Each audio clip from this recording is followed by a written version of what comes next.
This is the building where Myers Gators upset a favorite Ohio State team to win the championship in the 2006 season. It's a young group, isn't it, Kirk? They don't lose much next year. They came into this year the youngest team returning into Power 5 with the least amount of experienced players and starters. This is the kind of moment where Urban Meyer came back to coaching for.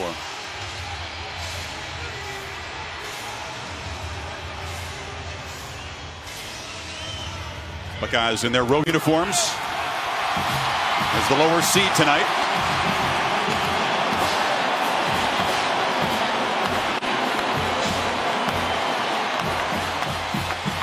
But it won't feel like a road game. There is a lot of scarlet in this building.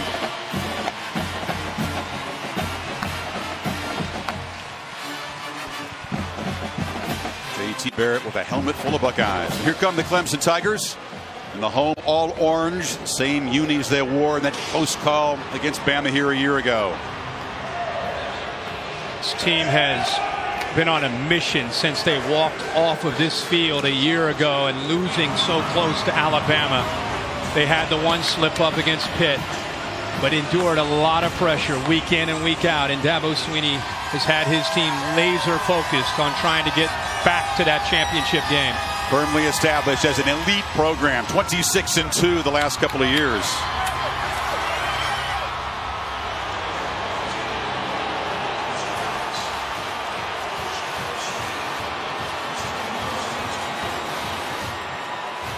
Tigers have thrived in the underdog role under Swinney.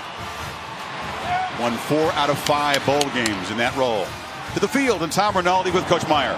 Chris, thank you very much. Urban, you mentioned the fact that for half this roster, this is their very first bowl experience.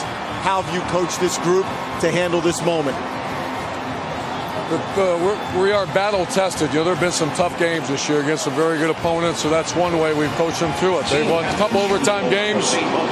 This will be a hell of a challenge, but we practice hard. We're ready to go. I know how much you pour into preparation. What was your final message in terms of motivation before this group left that locker room? Long live the brotherhood. Good luck to you tonight. Sam? Okay. Well, Coach, after all the experience last year and all the time to prepare for this one, what gives you the most confidence in your guys tonight? We got a great team. Got great leadership. It's been that way from day one, and they've been in a lot of these games. So, we're playing a great team. It'll be a few plays. We got to put ourselves in position to make them. But at the end of the day, I love my guys, and they love each other. That's what it's all about. Coach, your team has had a target on their backs all year long, so much expectation. How does that type of pressure help them on a big stage here tonight? Well, they're just focused on what they got to do to win. That's what they've been able to do over and over and over. Otherwise, we're not here. So I think that gives us great experience for them. Coach, appreciate your time. Thank you. Chris? Leadership mentioned by both coaches. Both are battle tested. Watson and the Tigers have been the kings of close games in recent years, but as Urban pointed out, Buckeyes have done great in those situations as well. Quarterbacks, Kirk, are good friends. Watson and Barrett exchanged just one text message in the last month or so. We'll see in Arizona. Yeah, they have known each other since going back to playing high school football. Gentlemen, congratulations and welcome to the PlayStation Fiesta Bowl College Football Playoff Semifinals. We're going to flip this coin. Heads, tails. Captain, what is your call? Tails. The call is tails. And it is head. You won the toss. You'll defer? Clemson has won the toss and elected to defer. You're going to receive. Which way would you like to kick? Just that way? Ohio State's choice this half, they will receive. Good luck, gentlemen. Lined up right across from each other of the coin toss. Number 18 for the Tigers, Jadar Johnson, who made some comments about Barrett, who was 2 feet away from him there. Interesting, Kirk. Yeah, and I think in his mind, he was just being real, as he said afterwards. I think J.T. Barrett has told everybody, hey, it's part of the game, no big deal, but you're a competitor. A guy calls your game out, you're pretty excited to get on the field and try to prove him wrong. Not the best quarterback we've faced, limited as a passer. That's basically what Johnson was saying about number 16. Watson fired up and ready. This has been the Nissan pregame rush. The Buckeyes and the Tigers about ready to get it on here in Glendale.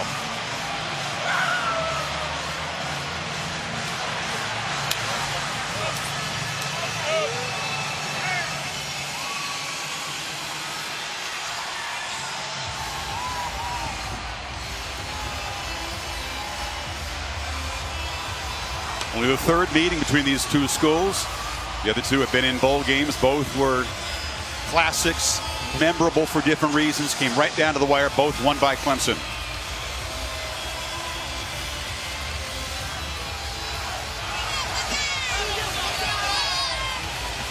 You wonder if the Tide, looking in, have a preference in this game. You know how Coach Saban is about that, but Chris, as far as this game and the beginning of this game, you had such a long layoff, the energy in this building. How do these teams handle that? Who's best prepared to deal with the emotional aspect of the game early? Clemson's kickoff coverage team was a weak spot a year ago. A touchdown allowed to Bama. It's been much improved this year, and Greg Hugel, the sophomore, has improved his kickoff length. Harris, Campbell, and K.J. Hill deep for the Buckeyes.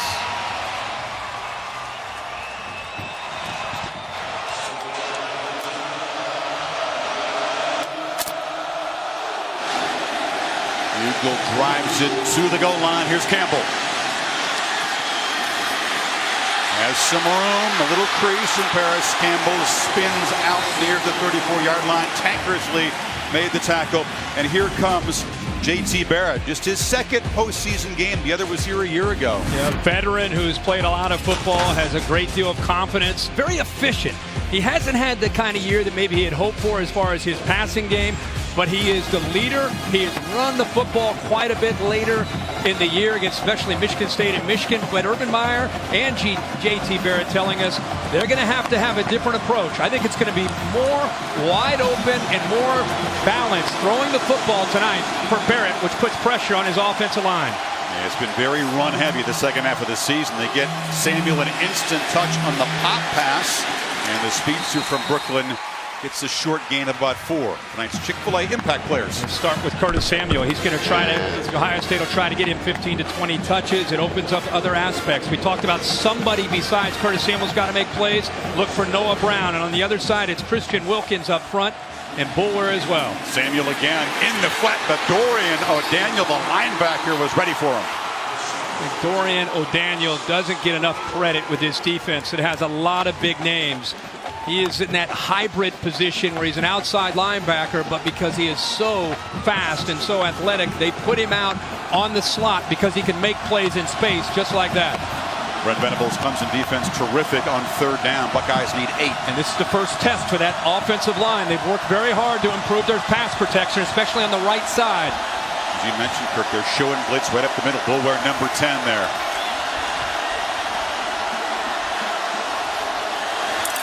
He drops back. Joseph comes. They pick him up. And Weber drops one in the flat. Would have had enough space for the first down. Instead, the Buckeyes go 3 and out. They were able to outflank Clemson. They were able to get to the outside. He's all alone.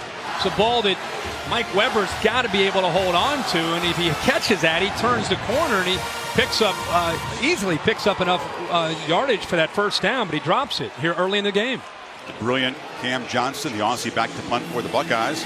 Artavis Scott, the veteran receiver, has taken over the punt return role the last few games. He is crowded, does make the fair catch at about the 15-yard line, and Deshaun Watson will be backed up for the first possession. No panic ever is what the Tigers staff says about their quarterback. Well, it's because he's run this system since he was in high school when Chad Morris, who was the offensive coordinator, recruited him. So he came into Clemson. He's now in his 3rd year of running this system. And what helps is there isn't a defense that he's not familiar with. So you're going to run tempo. You're going to show a lot of different things. But he is so calm and quick with his decisions. It opens up so many different aspects of this offense, running and throwing. Scott comes in motion. We use this a lot. And Buckeyes string it out. Sam Hubbard, the defensive end, made a nice play, and the Chick-fil-A impact players on this side. Ohio State will be tested by the speed of this Clemson team.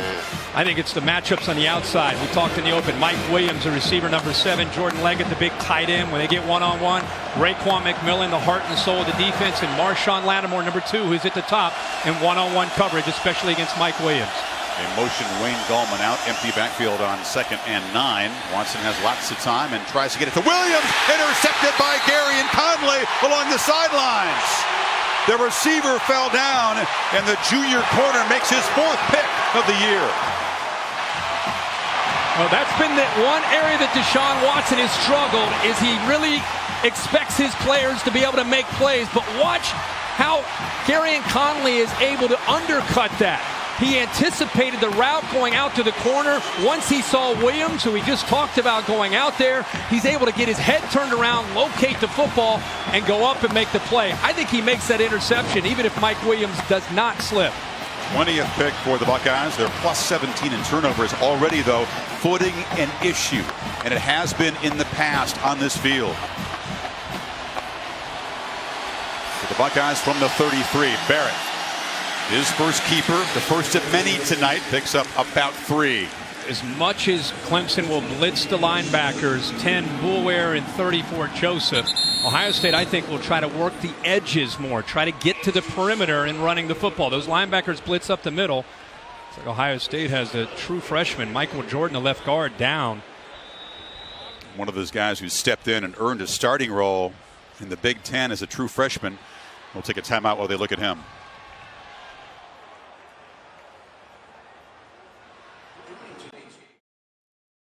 Now at Greatness Awaits, presented by PlayStation. We talked about Curtis Samuel, the only player in the FBS with 700 rushing and 800 receiving yards, almost 10 yards per touch in the first series. They tried to get the ball to him twice in different ways.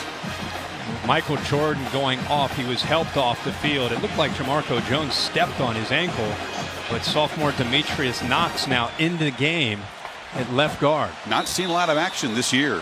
Put in a tough spot against a very good defensive line. 2nd and 8. Play action. Barrett still has it. Has some time. Flips it complete inside the 25. Short of the marker is Terry McLaurin, just his 11th catch this season. Clemson does such a good job of pressuring quarterbacks all year. They're 2nd in the country with 46 sacks. It's been sent. The message has been sent to get the ball out fast in this game. Well, they're playing fast, but Barrett is dropped by Cleveland Farrell for a loss on 3rd and 1. And remember, we just talked about Knox coming in. He's been on the sideline. Well, he better adjust to the speed of this game, because right across from him, there he is. He gets off the ball slow, and there's Farrell, who's played great this year as a freshman. Just the suddenness and quickness, I think, surprised Knox. And again, he wasn't even off the line of scrimmage. You're on the sideline early in the game. You've got to keep your head in the game and be ready to go. Tyler Durbin, ultra reliable until he missed his first 2 attempts against Michigan. Finally made the 3rd one to force overtime, and this one is no good. From 47 yards, it drifted right, and that's an ominous sign, because Durbin's confidence is a little bit fragile right now, and the Buckeyes cannot cash in the interception of Watson. Yeah, that is a big win for the Clemson defense. Ball is deep in their own territory after the interception. Come up with a big play on 3rd down, forced a field goal, and Dabo Swinney is fired up.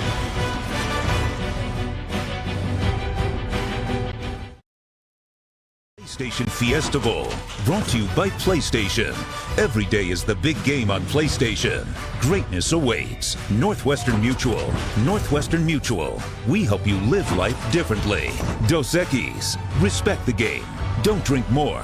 Drink better. Enjoy responsibly. And Chevrolet.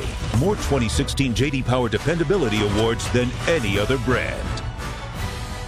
Approaching sunset in the desert. It was a soggy start to this day. Goodyear providing our aerial coverage, committed to honoring glint-worthy athletes who demonstrate hard work on and off the field. Goodyear, official sponsor of the college football playoff. Deshaun Watson throwing his 16th interception of the season. If there's been a weakness for this offense, it's been that turnovers have been a problem, specifically interceptions, but it never seems to rattle him or hurt his confidence one iota. I think part of it is confidence in his arm, confidence in his teammates, especially the receivers, and he does such a good job anticipating, throwing the ball early that sometimes that's risky. We used to see Jameis Winston at times do that at Florida State.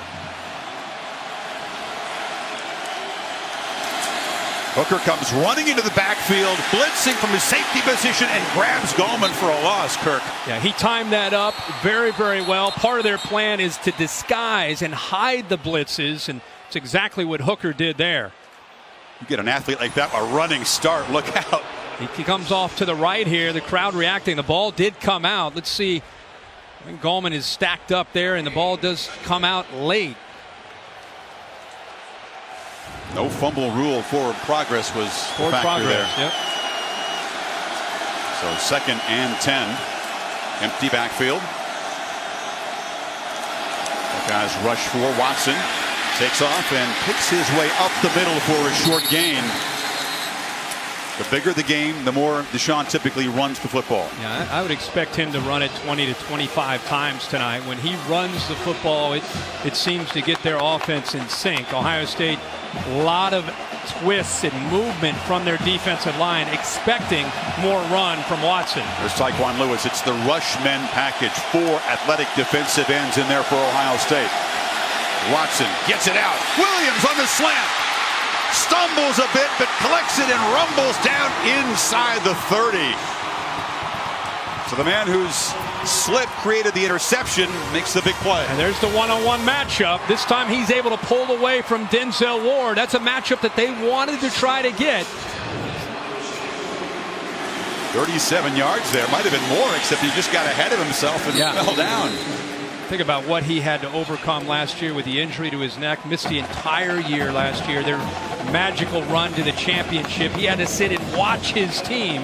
Has put a lot into this year. You can see he's the #1 ranked wide receiver according to Todd McShay. I think his best attribute is his size, ball skills, and body control. You get a little taste of that there on that throw from Watson. We'll get him a rest now on 2nd and 9. Gallman picks his way and unable to escape Raekwon McMillan, the top tackler on this defense. Raekwon McMillan, like any great inside linebacker, is very, very instinctive. Does a good job of being able to get away from the lineman trying to climb up to that 2nd level. And because he reacted so quickly, they didn't have any chance to slow him down. Another 3rd down for Watson and the Tigers.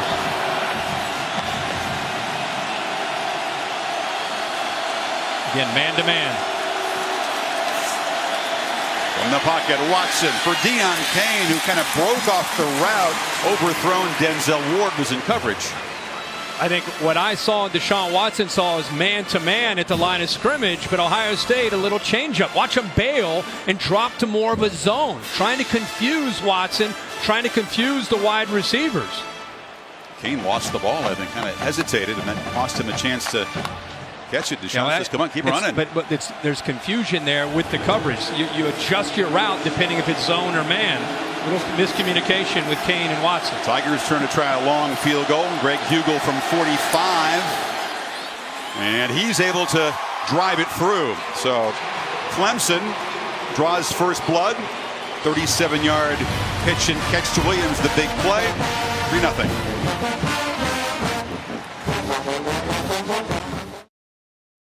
Three and outs, 2-3 and out.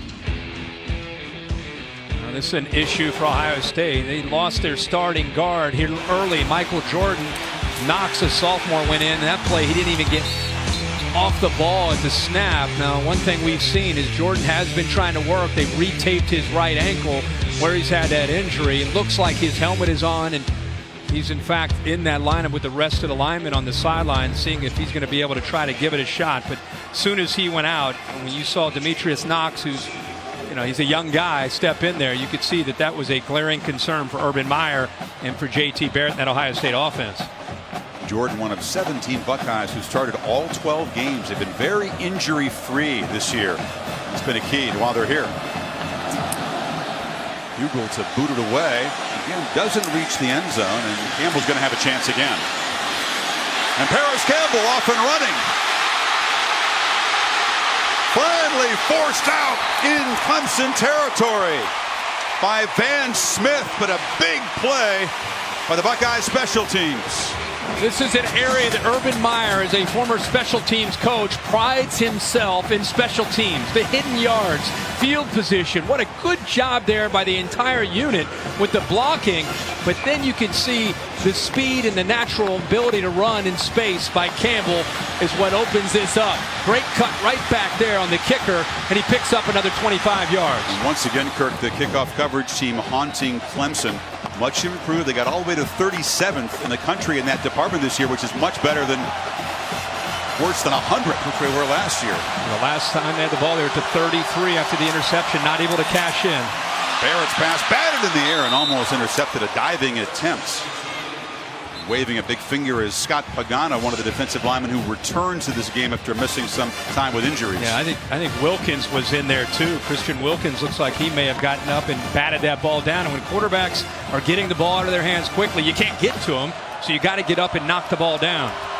Big Wilkins, number 42, is slides inside now on second down. Barrett dodges the pressure, takes off, lowers the shoulder, and is near the marker. He'll be a yard short at the 33. That is great coverage. Brent Venables is known for his man-to-man pressure.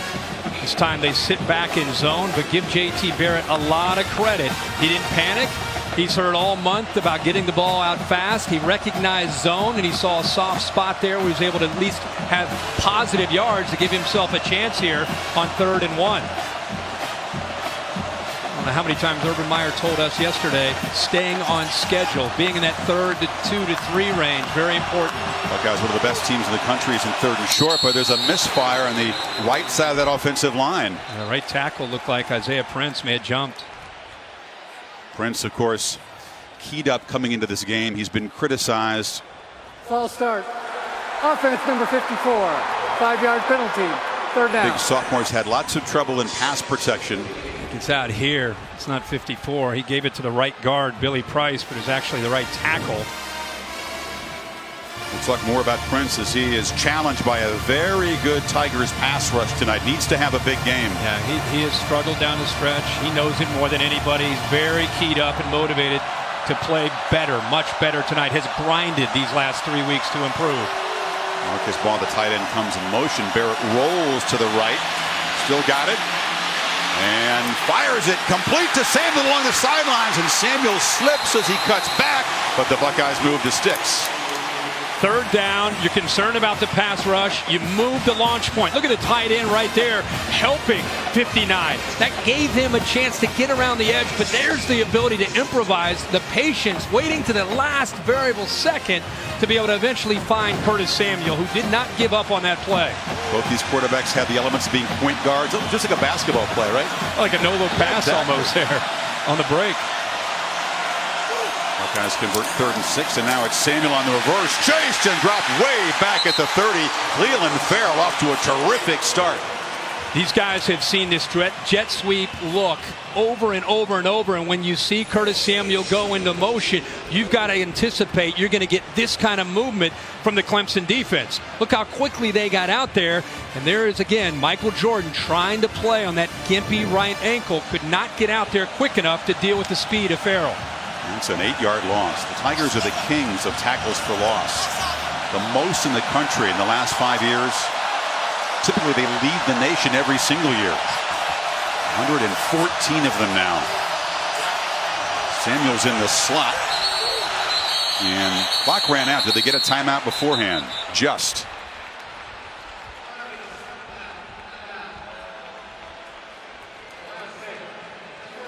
So the Buckeyes facing a 2nd and 18 when you come back to Glendale.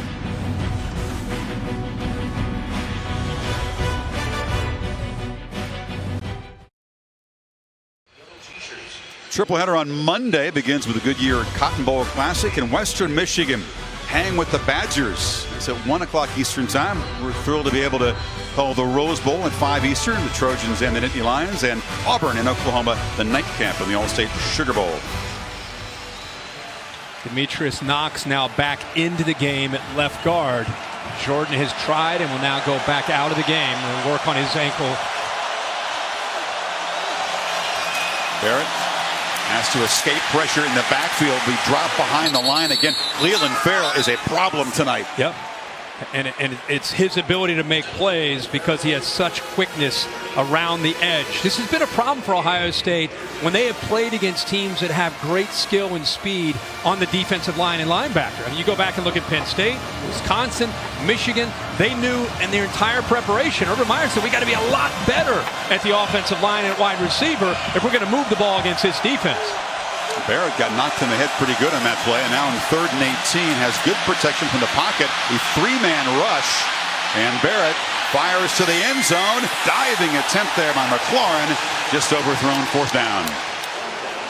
You get to 3rd down against Brent Venables, you can see anything. They're very exotic. They blitz, they rush 3 and drop 8. They'll show pressure and drop. And that time, as you said, they showed pressure and then ended up dropping 8 guys into coverage.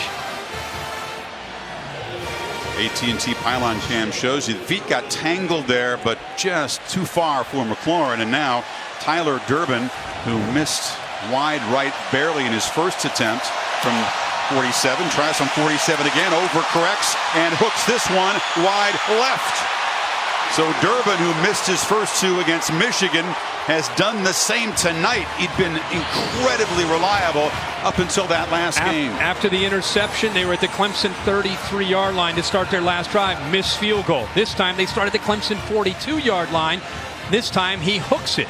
Both times from the left hash. How much is he dealing with the mental approach to kicking after missing 2 in the Michigan game where he hadn't missed all year? And then he misses 2 here to start this game. Former soccer player James Madison. This is his first season playing football. So remember that. He didn't have a lot of experience feeling what it's like to miss a field goal, have to bounce back from that. Clemson takes over, and Dahlman runs right into heavy traffic and his body slammed backward. Samantha. Chris, coaches from Clemson really challenging their offensive line during that last drive, saying you've got to do a better job of paying attention to your gap in particular. You have to give Deshaun more time. Deshaun told me that's where the adversity would come in this game because he can barely read anything pre-snap. Everything looks the same. Time is of the essence once the ball is snapped. That's right, Sam. That's the challenge of playing Ohio State. It all looks the same until the ball is snapped, and then things get interesting. But over the middle, Renfro has a little pocket in the slot receiver. Makes the catch out near the 45. And there's a great job of recognizing the blitz from 35. Worley on the slot receiver, Renfro. Just a quick side adjust, get the ball out of the hands. It's very difficult with those late blitzes to fool Deshaun Watson. But you've got to do something. You can't sit in the same coverage play after play. Watson's second completion, 2 for 4 with that interception. Deshaun again looks right, fires for Williams, and a one-on-one battle. That time won by the all-world wide receiver as he beat Denzel Ward down to the Buckeyes 30. Second time he's beaten Ward. Remember, Williams at 6'3". Watch how he finds the football and adjusts to it up and high points the ball over top of Ward, who's 5'10". And a great throw from the quarterback, Watson, who seems to be getting into a rhythm. Scott cuts it back, still runs and barrels forward for 500-yard games for this big, tall, strong guy. 6'3", former basketball player. I think playing basketball helps him so much with his body control and his ball skills. And when you're 5'10" and you're dealing with a 6'3" Mike Williams who can go up and time up his leaps, it makes it very, very tough. He's been the top red zone receiver in the country. That'll give him confidence, Kirk, if they get down in there. They can trust number 7 in those matchups. Yes, absolutely. Marshawn Lattimore, number 2 for Ohio State, is now out of the game. Top corner on the Ohio State defense. And that is the last guy you want to see as they massage that left calf. If you're Ohio State, he's been a key part of this defense. Talked about his draft stock, how high it is. In fact, it's 6'1", 192 pounds. There was some thought that he might shadow and just follow Mike Williams because of his size and skills. 2nd and 5 for Watson. Gave a look downfield, now throws to the corner, incomplete. And it was Williams, well defended by Gary and Conley. It'll be 3rd down. Ohio State leaves their corners on islands. Clemson, Dabo Swinney, their entire offensive staff, they knew that. They knew that they'd have some shots that Ohio State's not going to get away from and say, hey, we need to protect our corners. cams, the AT&T pylon cam, so you're going to continue to see them take these shots downfield. That time Conley, who's much longer in man coverage, holds up. Tigers need 5 on third down. And there's a first down completion to Deion Kane, the man who was suspended, sent home before last year's semifinal game, missed both playoff games. How about that? You keep going deep, you keep going deep. Watch the corners start getting worried. Conley's bailing, and it's 3rd and 5. He's thinking, man, they're going to maybe take another shot. He's retreating, and they just take the gimme for the first down. Buckeye defense on the back foot now. Tigers have moved it 54 yards so far. Now Watson with the keeper hit hard and knocked down after a short gain. Lewis and Draymond Jones combining. Sam had a great report about Clemson's offensive line and being challenged over there. I thought coming in that Ohio State, even though it's a young group up front, they play 8 guys. They've been rotating a lot of bodies, and they're all very skilled and athletic. You can see how quickly they're getting off the blocks and making plays against this running game. Gallman on 2nd and 9, barrels down to the 10. They'll need 4 on this third down play. Let's see if Ohio State goes man or zone. You would think they'll not only play man, but play bump, play up close to the line of scrimmage. And last time they showed bump man, and then they retreated, and it was an easy first down throw to Deion Kane. Let's see if they tighten things up this time. Got Mike Williams off to the left here of Deshaun Watson, up against Conley, number 8. And Ohio State without their top cover corner in Lattimore trying to get organized on defense. Renfro comes in motion. Buckeyes show pressure. They pick it up, and Watson in the flat to Renfro, who dives for the pylon. He will be spotted just short. Officials want to have a conversation. How about the call here to roll away from the pressure? He definitely steps out of bounds, but rolling away from the pressure that Ohio State could bring there on third down. They're spotting the ball at the 1. He stepped out farther back looks than like that. he was at about the 3-yard line. See if they buzz down and change it. Well, if the Tigers can play quickly, 1st and goal. Watson keeps it and scores, standing up, and says, "Hush, Ohio State band." Impressive drive, running and throwing for the Tigers. 9 plays, 69 yards to stretch the lead. And converting on third down, challenging Ohio State in so many different ways. Getting the ball thrown downfield, getting the ball thrown out to the flat at third down, with kind of a rub route there to get Renfro open in the flat.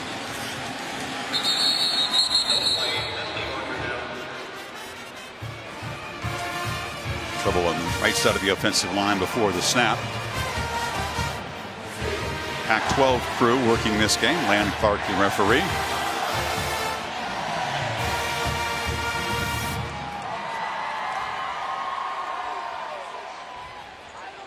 Watson never rattled by his mistakes, and he threw the pick early.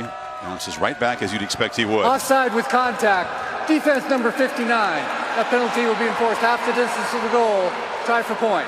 So it was Tyquan Lewis who came across.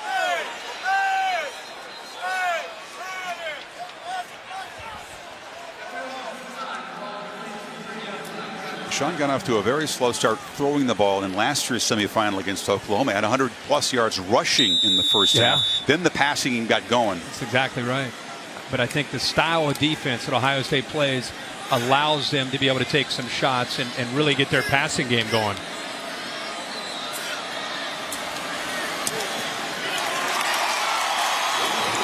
And the Buckeyes, with some trouble up front, find themselves down 10-0 now. Watch this rub route right here. Right here you see Scott taking the corner, Arnett with him.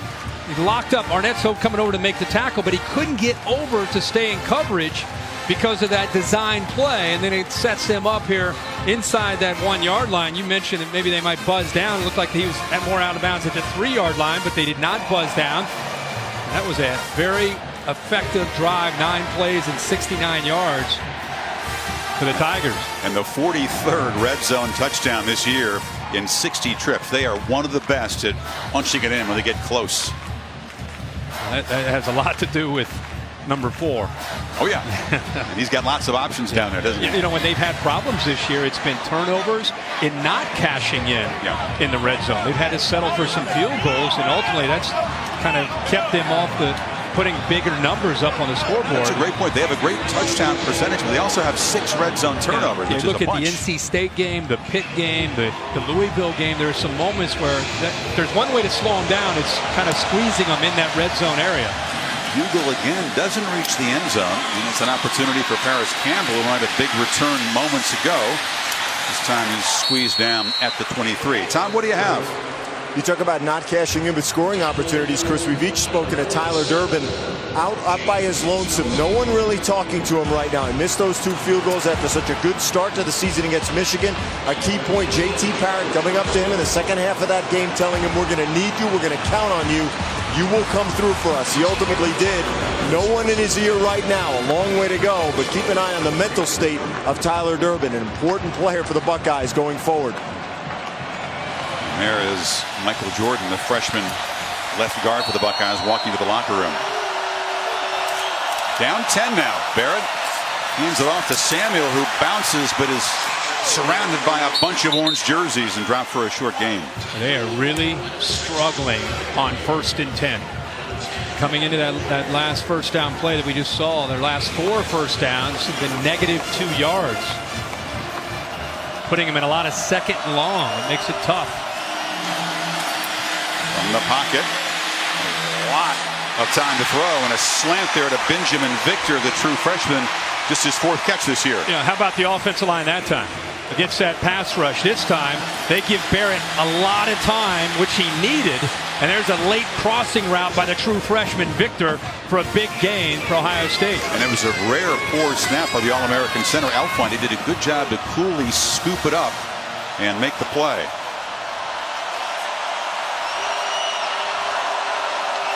Samuel and Weber now flanking Barrett. They hand it off to Curtis, who cuts it back and bangs into Clemson territory. Curtis Samuel is a guy who has so much ability. Their top receiver coming in tonight with 65 receptions, over 800 yards, averages 10 yards a touch.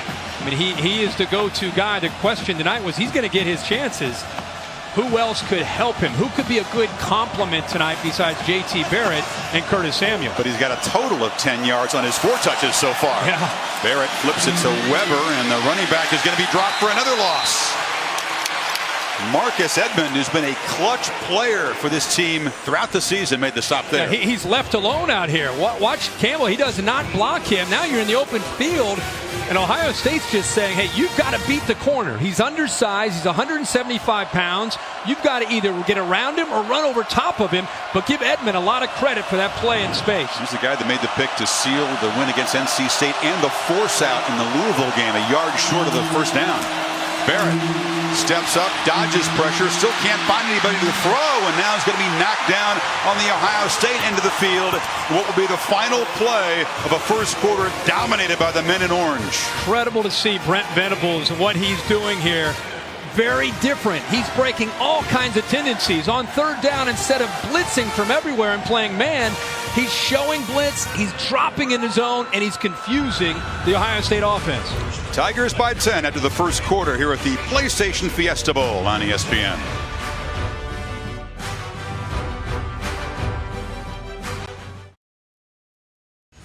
And welcome back to the College Football Playoff semifinal at the PlayStation Fiesta Bowl. Beginning of the second quarter, it's Clemson 10-0. Talked about his 3rd down. Every video you watch of Clemson, there's blitzes from these 2 linebackers. This time they bring one, they drop the other, and they also drop another defensive end. So they're playing a lot more zone than they normally would. Look into that secondary.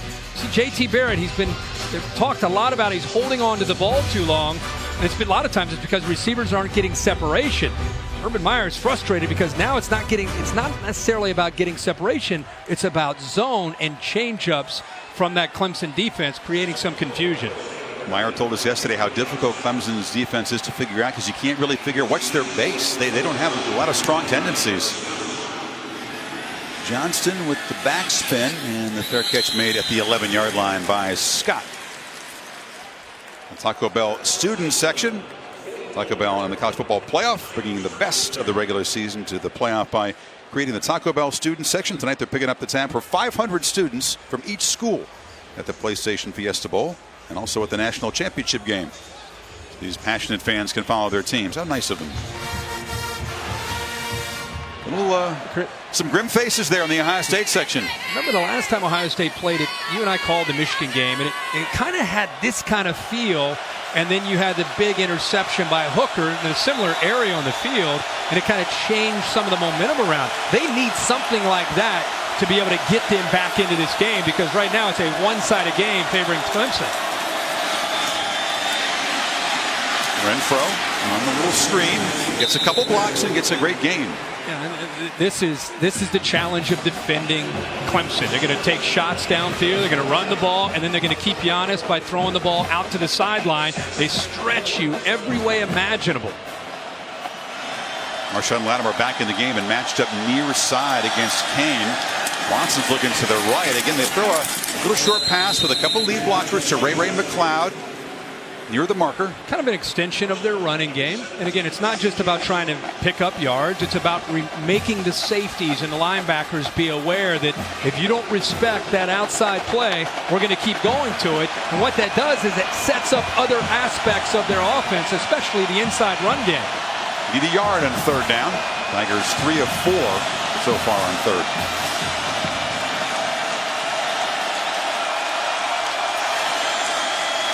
Keeping all the way. Hit hard by McMillan. He came in and slammed at Watson right near the marker. I believe they're going to spot him a little short. That was a great effort by the entire defense. So how about Jalen Holmes that time getting off of his block and getting penetration? But you're right, it was the inside linebacker McMillan who cleaned it up. Does he read the quarterback's eyes as well as any middle backer in the world? Yeah, he really does. I mean, you know, his schools, I remember seeing him one time. We were at a Clemson game. He was a senior in high school. He really came down to Clemson and Ohio State. So you know he's incredibly fired up to be going up against his Clemson team. Wasn't a takeaway, Kirk, but it was a big stop on 3rd and 1 by the Buckeye defense that creates the punt here by Andy Teasdall, the first of the night.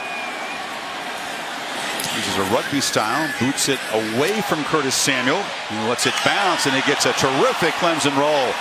Wow, talk about flipping field position, rolls all the way down to the 12-yard line. 68 yards on the punt.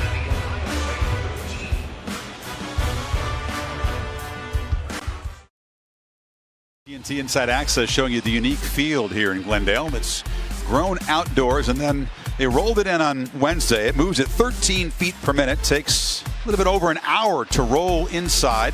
This is the 3rd game played on this field. A couple of Cardinals games. Already there have been a couple of slips. But that punt that Samuel Kirk could not field bounced all the way down to the 13. I think he misjudged it. It cost him 22 yards. If he catches that ball on a fair catch, instead it bounces deep into their own territory. More troubles up front for Ohio State. It's a misfire from Demetrius Knox, has been forced into duty with the starting left guard Michael Jordan hurt. Illegal snap. Offense number 65. A 5-yard penalty. Still first down. Well, they target the All-American center Elfline. Urban Meyer and Ed Warner got to come up with something. It's tougher when you're obviously backed inside your own 10-yard line. They have run 17 plays so far in this game. 10 plays, 1 yard or less gained by the Buckeyes. Weber, who averages about 15 carries per game and rushed for 1,000 yards, gets 6 yards a carry, hasn't touched it yet tonight.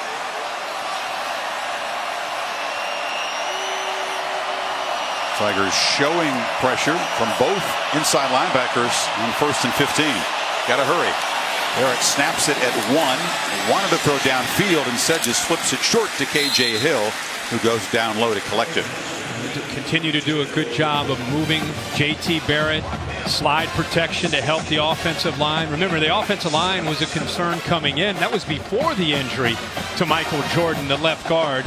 Mentioned Knox now in at left guard, but that time rolling away from the potential threat of a blitz or pass rush, and he had time to make that throw.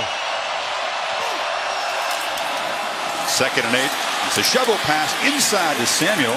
Urban Meyer was joking that's his wife Shelley's favorite play, and she insists that he call it more often. Yeah, she loved it when he was at Florida. Had a lot of success with the Gators and Tim Tebow. But this is an offensive play that Pitt with Matt Canada, the offensive coordinator who's headed to LSU to be the offensive coordinator. They had a ton of success with this play. But Clemson anticipated, expected that to be part of the Ohio State arsenal. Saw the pressure there from Farrell and the Clemson defense all over the call. Buckeyes just 1 of 5 on third down. Need 4 yards here.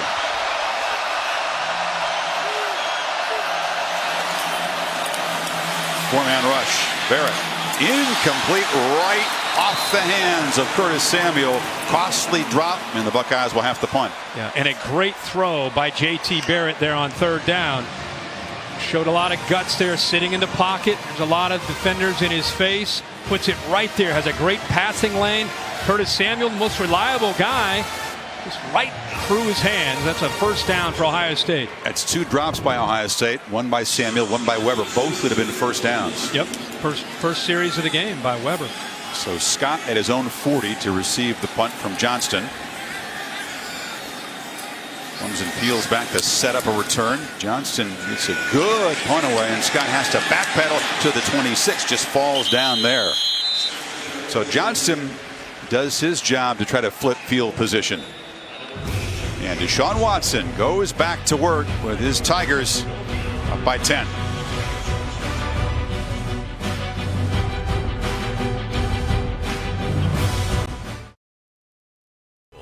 Brought to you by AT&T. Get your entertainment and sports your way from AT&T. Honda. And Taco Bell's $1 double stack tacos. Silver spaceship out here about a half hour west of Phoenix. Goodyear bringing you the aerial coverage, watching over the hard work and determination of for the athletes for more than 60 years. Goodyear, official sponsor of the college football playoff. J.T. Barrett, known for his fiery leadership style, trying to get his offensive line going. Protection, blocking up front, certainly been a problem against an athletic defensive front. J.T. Barrett, as you say, Chris, trying to make sure that offensive line, offense early in the game still, you're trying to keep their confidence up. Big part of his game, the intangibles. 2 quarterbacks who are friends, as we said, different leadership styles. J.T. brings it a little harder, more forceful. Deshaun leads with his calm, his poised presence out there. Something that his team takes its cue from.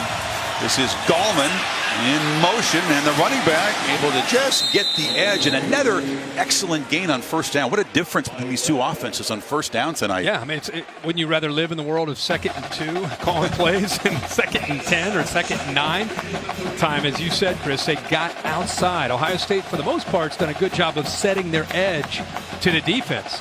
And that's a big part of defending Clemson, forcing things back into the inside where you have a lot of white jerseys running to the football, that time unable to, and he picked up 7 yards.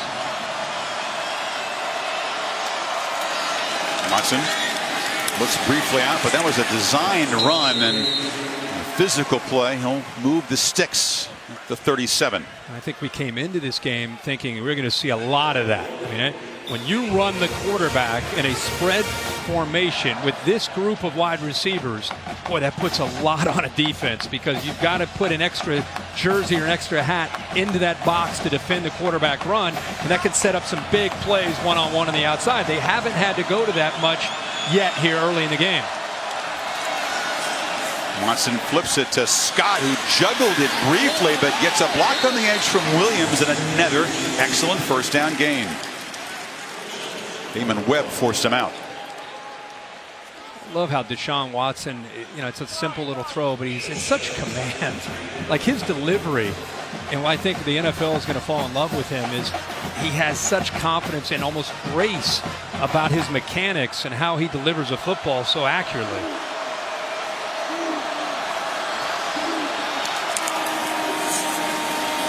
Handoff around the end to McLeod.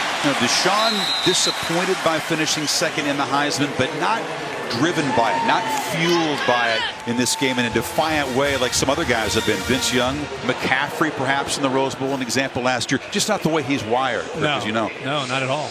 Not at all. I think he was hopeful to be able to win that, but I think he, when Lamar Jackson won it, just being there and talking to him that night, I think he was ready to get focused, go back to work the next day, and get ready for this game. And after an early interception, he has sharpened up. 8 for 11 for the quarterback. Takes a downfield shot. It was behind Williams, who was covered there by Ward, and Worley brought the pressure. Now, Ohio State brought pressure. It wasn't just Worley. They also brought McMillan. So they brought 6 with 2 linebackers trying to kind of shake up the rhythm that Clemson has clearly established here on offense. Trying to get aggressive. Luke Fickell, the defensive coordinator who's taken the head job at the University of Cincinnati, dialing up some pressure to try to slow down Deshaun Watson. There's Fickell, who works with Greg Schiano up in the booth, co-defensive coordinators. Watson in the flat. Gallman. It's a block. Spin. Still running. Gallman slammed down at the 40, right near the marker. But great blocks on the perimeter by both Hunter Renfrow and Ray McLeod. I mean, it's a great effort, don't get me wrong, by Gallman, but look at the blocks on the outside there, and tremendous effort there. That second and third effort by Wayne Gallman picks up that first down, but give his receivers a lot of credit for helping him. No doubt. McMillan misses very few tackles, but Gallman got away from him that time. And now Watson rolling out on the first down, delivers a low throw, bounces on the way to Renfrow. Ohio State trying to prevent the big plays. This offense can lull you to sleep with the running game, the quick little throws to the outside. They get so many different people involved. They're hoping that they can impact your eyes, especially the safeties. And all of a sudden you keep showing that same look and somebody sneaks behind you, and that's where a lot of their big plays come. Clemson terrific balance so far. 14 passes and 14 runs. They hand it off to C.J. Fuller, who backs up Gallman. His first carry tonight, gains 3. So 3rd and 7 coming. Not quite in comfortable field goal range for Hugel.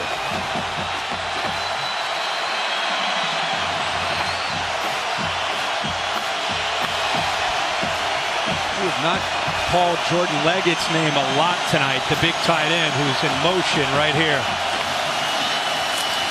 Watson rolls, looking downfield for Renfrow. Intercepted.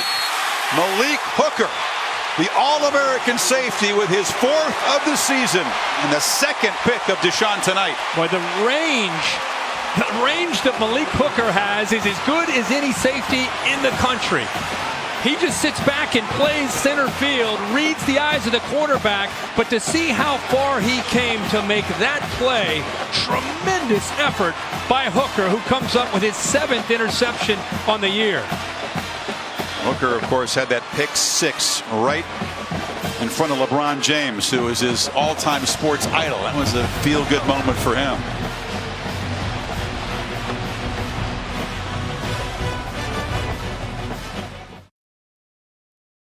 Year for the Ohio State defense. Watch how far he's inside the hash when that ball is thrown and is able to chase the football down.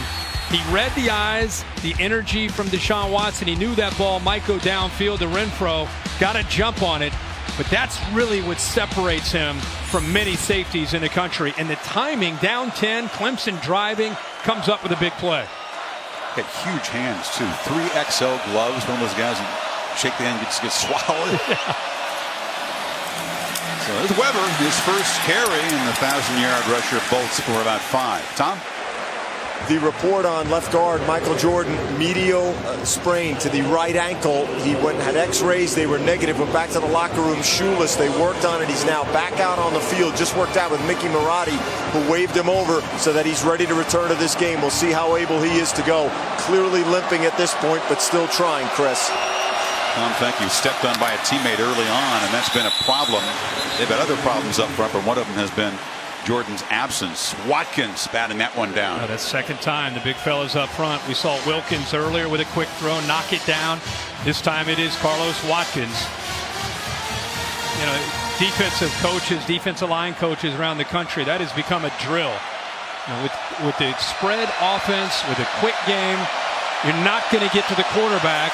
So these guys do such a good job of looking into the backfield and timing up when to knock the ball down. They did it again.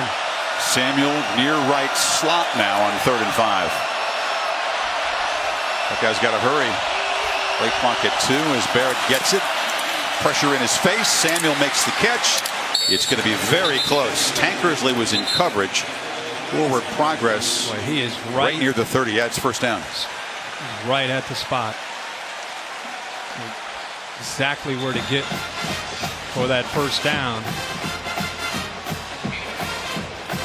So Samuel now, Kirk, 5 catches for 26 yards. He's run it 3 times, a total of 8 touches, but only 25 total yards, way below his average. Now we're going to take a look at this. Actually, Clemson calling a timeout. Timeout. Clemson, the first of the half. Dabo Sweeney says maybe if we take a timeout here, we can get the replay booth to look at that spot. Don't tell me an Ohio State controversial spot's going to come into play here again in this game. Where they spot it and where he is. To me, he looks like he's at about the 29.5. Put his back at the 30, but the ball never got to the 30. Nice. Looks like, there's his feet. Tankersley, a terrific job to come up and hit him immediately. So this is a reviewable spot because it does involve a first down. So let's see if the booth, Fred Gallagher, Pac-12 replay official here. Yeah, I don't think that ball broke the plane at the 30. No, it didn't look like it. Official from the Clemson side, where Dabo Sweeney is asking the official to come over to talk to Dabo. I believe that's why he would take the timeout in that situation. I can't think of another reason.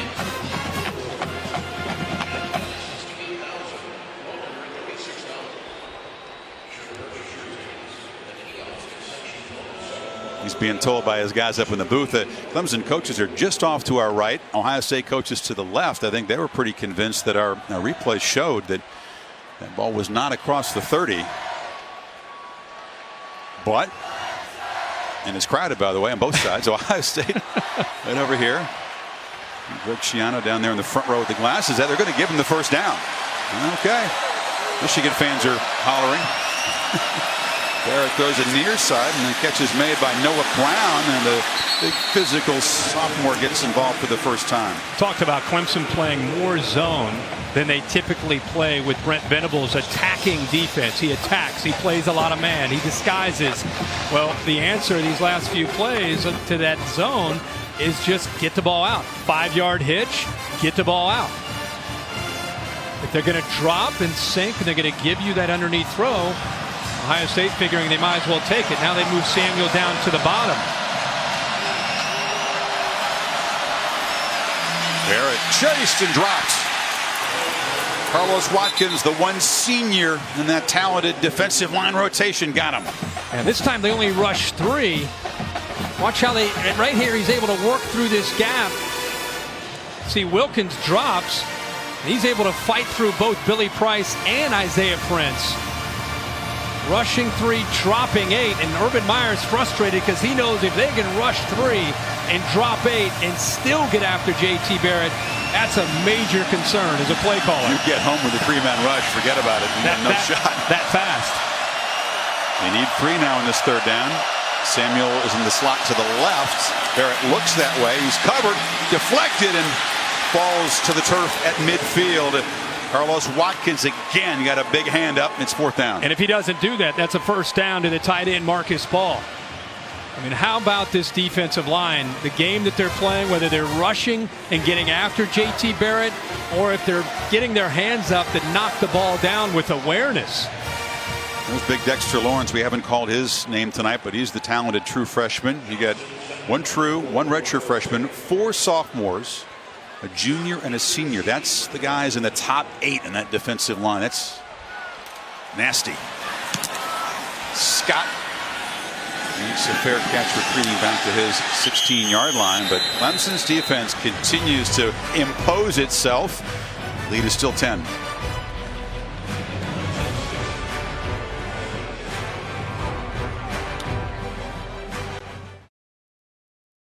Five years top programs.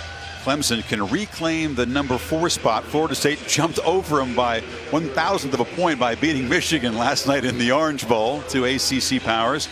Alabama number 3, 64-6. And number 2, I should say. And there's Urban Meyer, 61-5.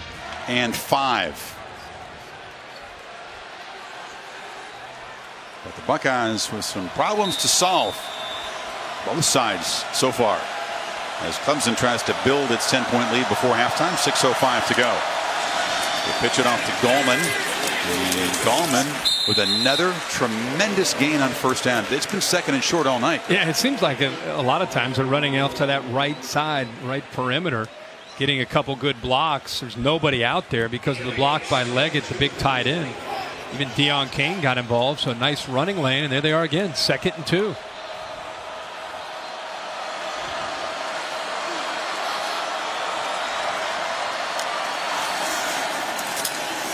Hit immediately and knocked down hard by McMillan. Yeah, Raekwon McMillan is having a game in the middle, and to be able to defend their inside run game against Gallman and also Watson, you need your middle linebacker to be able to jump it and get up into the backfield, just coming downhill in a hurry before those linemen have a chance to get up to you.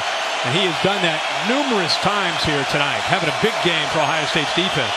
Made a big stop on the last 3rd and short.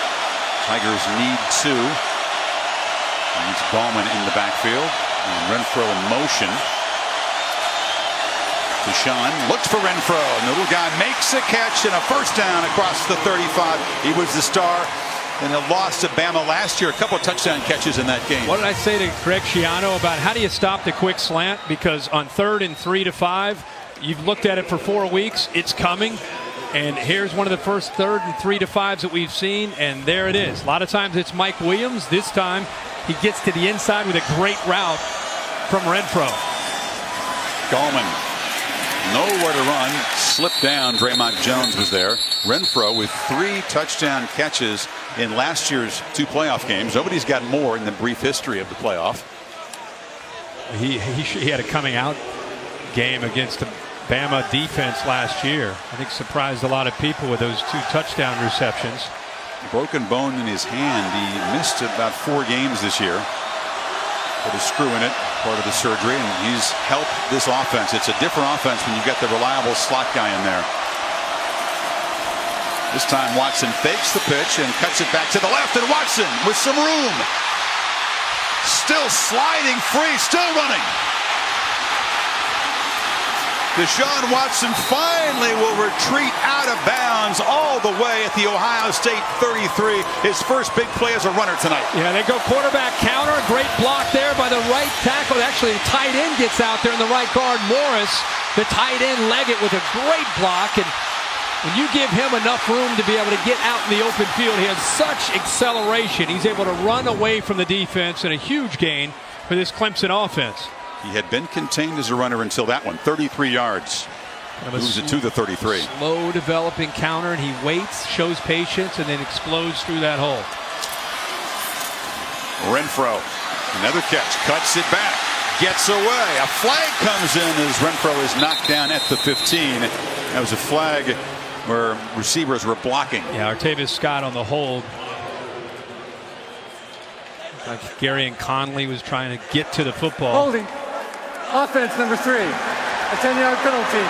Play. First down. It is on Scott. Does a good job initially when he's blocking, but it continues to work because of Conley's effort, and then he grabs the jersey. Great move, by the way, by Renfro on Webb, and there's the hold. You can't make it that obvious. No. And then he's going to argue it. I'm not sure what he's arguing. For about 15 seconds. Yeah, I'm not sure what he's arguing there. So it's a net gain of a yard. Spot foul moves it back to the 32. Empties either quarterback draw or the quick throw. It's a flip screen. Williams comes back to get it, but a lot of Buckeyes closed in. Jones was in defensive tackle position, got out there. Yeah, they go back into the boundary where there's not a lot of room. It's an unusual play. It is. It is. I mean, you're hoping to kind of find a quick crease and get upfield, but the timing of that better be perfect. Fuller is the back. And 2nd and 7.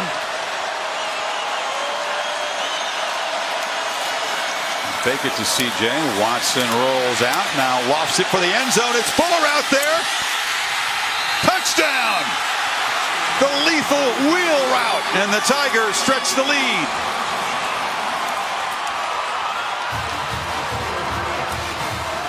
There's a flag back where Watson was hit. It's a late hit. Touchdown will count. Jalen Holmes. Personal foul, roughing the passer. Defense number 11.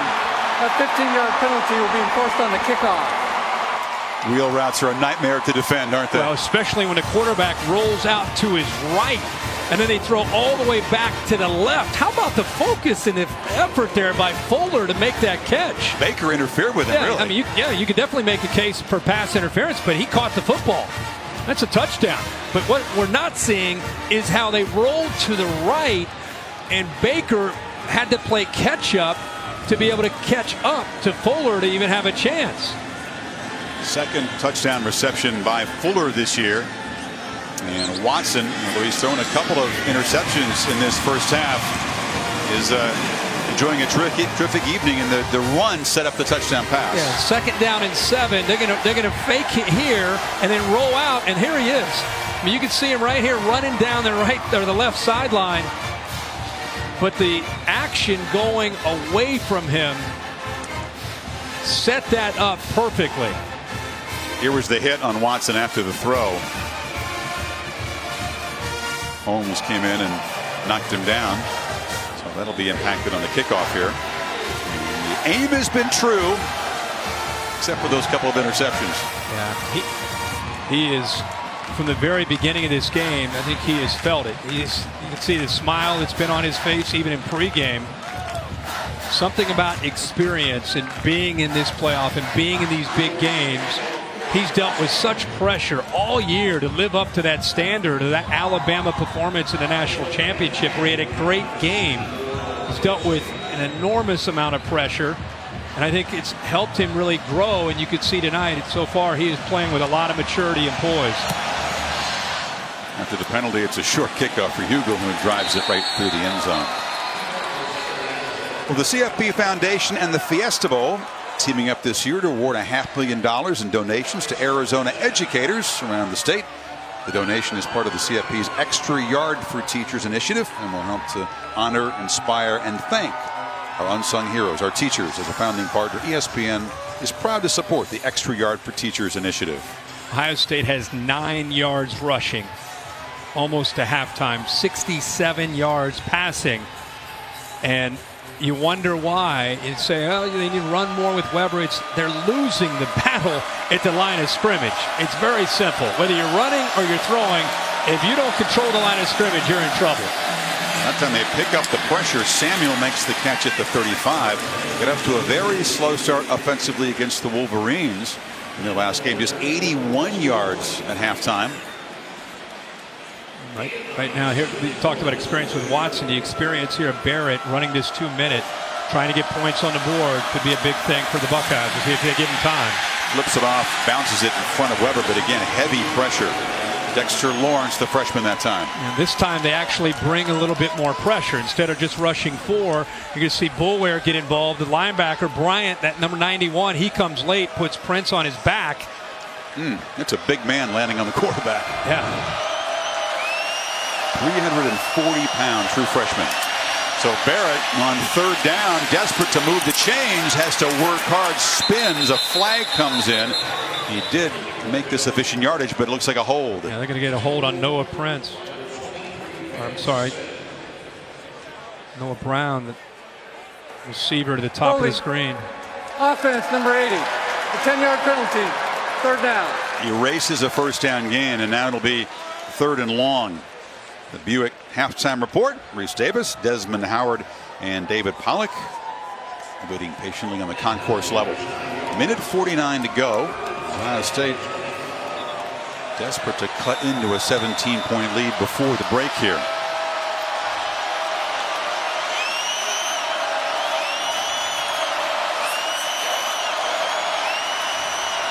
He's 11 now after the penalty. Option look, shovel pass. Samuel almost dropped the ball. And that blew up the timing as Boulware was there to knock number 4 down. They have been well schooled the last few weeks. Yeah, I mean, and a lot of it has to do with, you look at an entire season and you see where's the Achilles heel? Where have they had some problems? And one of the spots that showed up had to be the shovel pass that some teams have hit, especially as we said earlier, Pitt. So they have that, as you say, well schooled and well prepared to be able to stop that play. Ben Boulware, who comes from just down the road, Clemson. Scott with the fair catch. Not highly recruited, but he has made himself through will and heart and great instincts into an All-American linebacker. He's been amazing to watch him grow, and not just making plays as a linebacker. By the way, he times up his blitzes as well as anybody, but it's also just how he keeps the team together. If Deshaun Watson's the leader of the team in the offense, Ben Boulware means the same thing. You can see him right there to the defense. Fired up. He's not afraid with that big beard there to upset, to make his teammates mad, demanding that they give extra work, and they do it because they respect him. He did it this week again. You can say no to that guy, that intensity? Plays with his hair on fire, says Venables. He's got a lot of hair. Watson now trying to build this lead. Throws it to Williams, incomplete.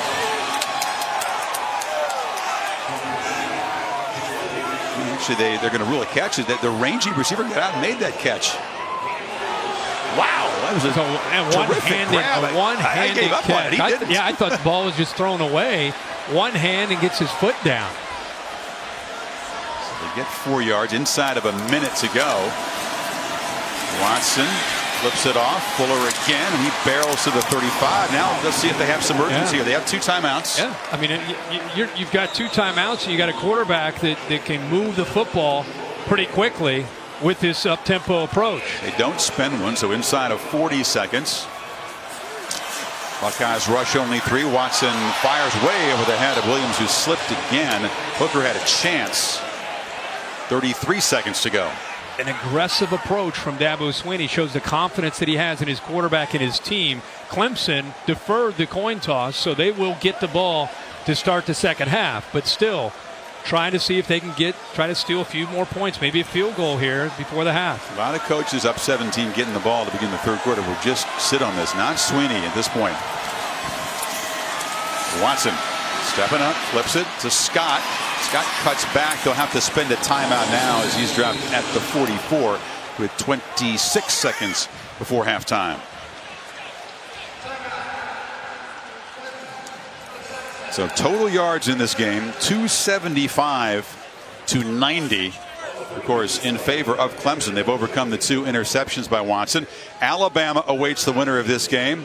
Bo Scarborough, the young running back, had a breakout performance as they beat the Pac-12 champions by 17. Yeah, Alabama, very, very businesslike defensively. I think the offense with Scarborough, they had really helped. But I think the pick 6 in that game seemed to really be a momentum changer, and I think it gave Alabama everything that they needed to be in control of that game. And now here we are with Clemson talking about being in control, 17-0. It feels even worse than that because of the Ohio State offense right now. They can't run the football, not able to get their throwing game going, and Clemson right now has a ton of confidence, I think, on both sides of the football getting ready to go in at half. And Tyler Durbin, the kicker for Ohio State, missing a couple of field goal attempts, 2 narrow misses that seemed to really deflate this team. They were not able to come up with points after the early interception of Watson.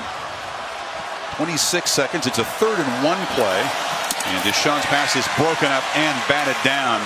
That was Jerome Baker charging in there, so now it's 4th down. You bring up a good point. Ohio State with an interception in plus territory. In fact, starting a drive at the Clemson 33. They missed the field goal. They were at the plus 42 after a huge return on a kickoff from Paris Campbell. They end up missing another field goal. So both not just missing the field goals, but having such big opportunities to start a drive in plus territory, and you come away with nothing.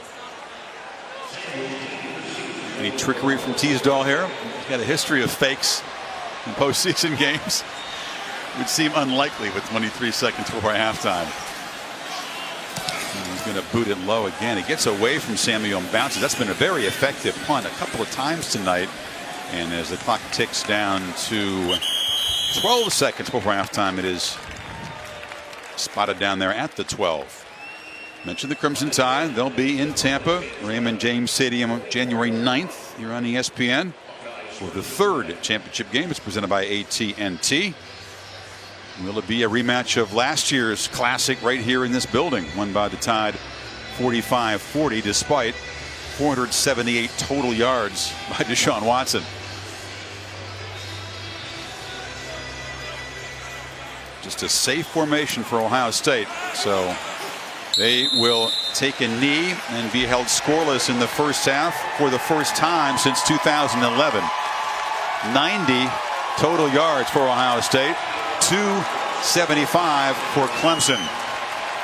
Tigers dictating with a very athletic defensive front. Wilkins a part of that, but a group effort. Durbin with those 2 missed field goal attempts.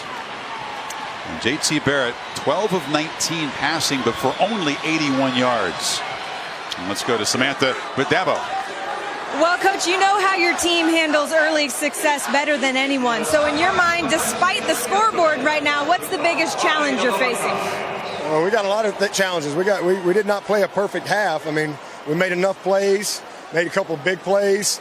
You know, disappointed in a couple of those balls that we got a receiver falls down and we get a competitive play that we don't win, or at least make it incomplete. So we got to protect our quarterback a little bit in those situations. Disappointed in the kickoff coverage and one return, but hey, defense has played great. And one of the things we talked about was we were going to play great red zone defense.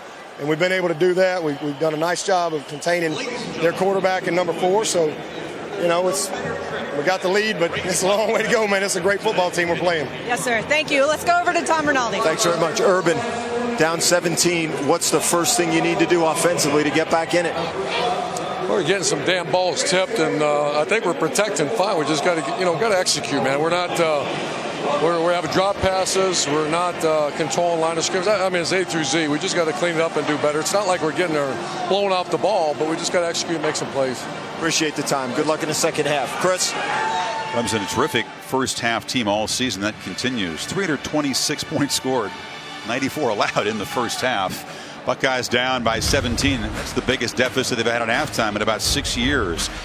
The Buick halftime report coming up right after this timeout in Glendale.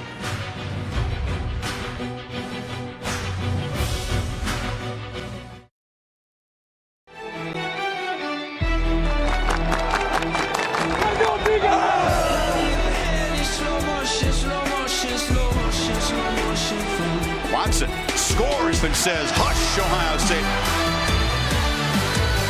Intercepted. Malik Hooker. Touchdown. And the Tigers stretch the lead. And the lead is 17. So welcome you back to the college football playoff semifinals here at the PlayStation Fiesta Bowl. The Tigers dynamic on offense and suffocating on defense. They have permitted Ohio State only 3 first downs. The Buckeyes with more punts, 5 than first downs. A frustrating first half for JT Barrett. There have been some drops. There have been some problems blocking up front, Kirk. So where does Ohio State begin to try to solve some of the problems the Tigers are presenting? Well, I think the first thing is Clemson starts the second half with a football, and Ohio State, I'm sure at halftime with Urban Meyer and Luke Fickell, Greg Schiano, they're challenging these guys to go out and try to get the ball back, try to get a turnover. They've already intercepted him twice, not able to cash in. And offensively, man, they've got to find some kind of rhythm running the football to maybe set up some of the pass. But right now, we've not seen them run the ball 8 yards rushing in the entire first half. That can't continue if Ohio State wants to try to have balance. Urban Meyer talked all month about balance, not being one-dimensional. They've been obviously one-dimensional in that first half. Tigers defense that invades the backfield better than anybody. They do give up a lot of yards. Louisville creased this defense for 568 total yards. So they've not been stonewalling everybody, but tonight they come prepared. A terrific game plan. Ohio State executing poorly on offense. And now Durbin to kick it away. Tavis Scott. And there's the punt and kickoff returns is deep. And he will just take a knee. Here's the Capital One pivotal performance, Kirk. And I think Brent Venables in the first half deserves a lot of credit for a changeup. You expect him to always blitz on certain down and distances, especially third down. But look, JT Barrett holding the ball. It's because he's playing more zone. and he's covering all the receivers on the back end by only rushing 4, showing blitz here, dropping back. Look at the receivers. I mean, where are you going to go with the football? Nobody's able to find a spot in the zone where there's an opening, so he's sitting there just holding onto the ball. They've got to be able to get him back, make quick decisions, and find zone beaters when they came in expecting to see more man-to-man tonight from the Clemson defense. Clemson offense goes to work from the 25. Watson 16 of 24, 197 passing yards, threw for 1 and ran for 1 touchdown. McLeod in motion takes the handoff, and the jet sweep gains just a yard. Chris Worley on the stop. To Tom Rinaldi. Chris, thank you very much. Talked to Larry Johnson, the assistant head coach, defensive line coach, on the way out. It was not a long conversation. He suggested no sense of panic, said we were all good in the locker room. When I asked him a lot of voices, he said almost everyone speaking up. No sense of panic. We'll have to see if that resolve turns into results, Chris. Larry Johnson, one of the best at his craft, a long stint at Penn State before Urban Meyer hired him. And there's a completion, a short gain hit instantly is Leggett, who makes a catch for the first time tonight. We thought we'd see a little bit more of the tight end. We really did. I think Ohio State's done a good job. I've seen Deshaun Watson many times looking Leggett's way in the first half, only to have great coverage by the Buckeyes. That time, Worley, even though Leggett makes the catch right there, no yards at all after the catch, set this third down up. We need 4 in the Rushman package in again for Ohio State. They have not sacked Watson yet tonight. Well protected, looking for Renfro, who's well covered, and no flag. Got his feet tangled up with Gary and Conley. 4th down. Conley had the big interception early in the game when he was defending Mike Williams one-on-one. Tell you, he has great technique. He does a good job of staying in phase, meaning he's running stride for stride with Renfro, which allows him to read the eyes of the receiver and then turn and find the football. Does a good job of shielding Renfro away from the ball. That's a great play there by Gary and Conley. Yeah, his coach, Kerry Coombs, who coaches the cornerbacks, an enthusiastic guy, would you say, was jumping up and down, enjoyed the play by his corner. The Buckeyes are able to force a 3-and-out to begin the second half.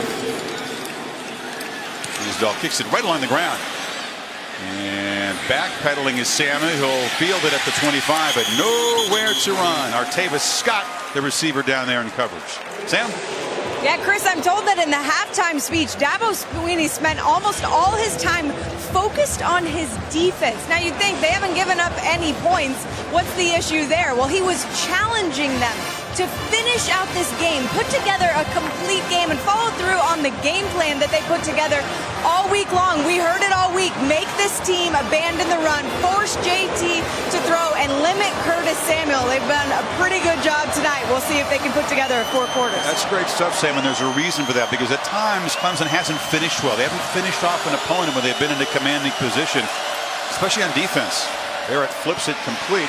Oftentimes, offenses like Virginia Tech, Kirk in the ACC game, they look dead in the water, but all of a sudden, defense backs off and they get it going. You and I called that game, and at one point it looked like, okay, what are we going to talk about? And lo and behold, Gerard Evans that night started to make some plays, and they climbed back in, had the ball actually late with a chance to tie it up.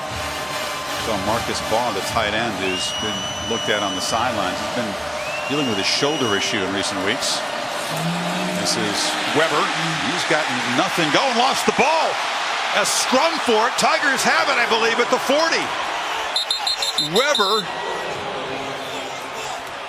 lost it, and it's a turnover. The last thing Ohio State needed, Wilkins, number 42 in the recovery. Yeah, Wilkins comes up with it, but it's Kendall Joseph, the middle linebacker, who was fighting with Weber to be able to try to get the ball out of here. Here's Jadard Johnson there, but watch the left 34. I think he gets his hands on the ball to be able to fight it away, and actually Johnson also on his back with his hands up there to knock that ball away. And a very frustrating and unproductive night for Weber, but a gain there spoiled as the Tigers punch the ball out, and now setting up at the Ohio State 41. Ohio State's defense did exactly what they talked about at halftime, a 3-and-out. They get the ball back to Ohio State, looked like they pick up a first down, and then the fumble. It's their first turnover. Play action, Watson. A slant. Williams stays on his feet, knocked down finally at the 22. Great play action to freeze the linebackers. They actually stepped up to chase Wayne Gallman. huge passing lane and an easy throw for Watson to his favorite target, Mike Williams. Yeah, targeted 9 times, 5 catches tonight for Williams. Watson fakes the pitch, cuts it back. Watson down inside the 15. Notice the urgency. Deshaun Watson and this Clemson offense, after this sudden change, they sense an opportunity. The ball in plus territory, already up by 17. They want to try to get the ball snapped. They want to put Ohio State's defense on its heels and be the aggressor with the pivotal point here in this game. Man, is it tough to play sudden change defense against an offense this talented that plays at this tempo. Buckeyes defense was only on the sidelines for a couple of plays, and now back out there. Gallman into heavy traffic, enough to move the sticks. It'll be first down at the 11. If it gets to 24-0, it is serious desperation time for an Ohio State offense that has struggled to create big plays really most of the season. Well, and not only that, they have 3 first downs in the first half.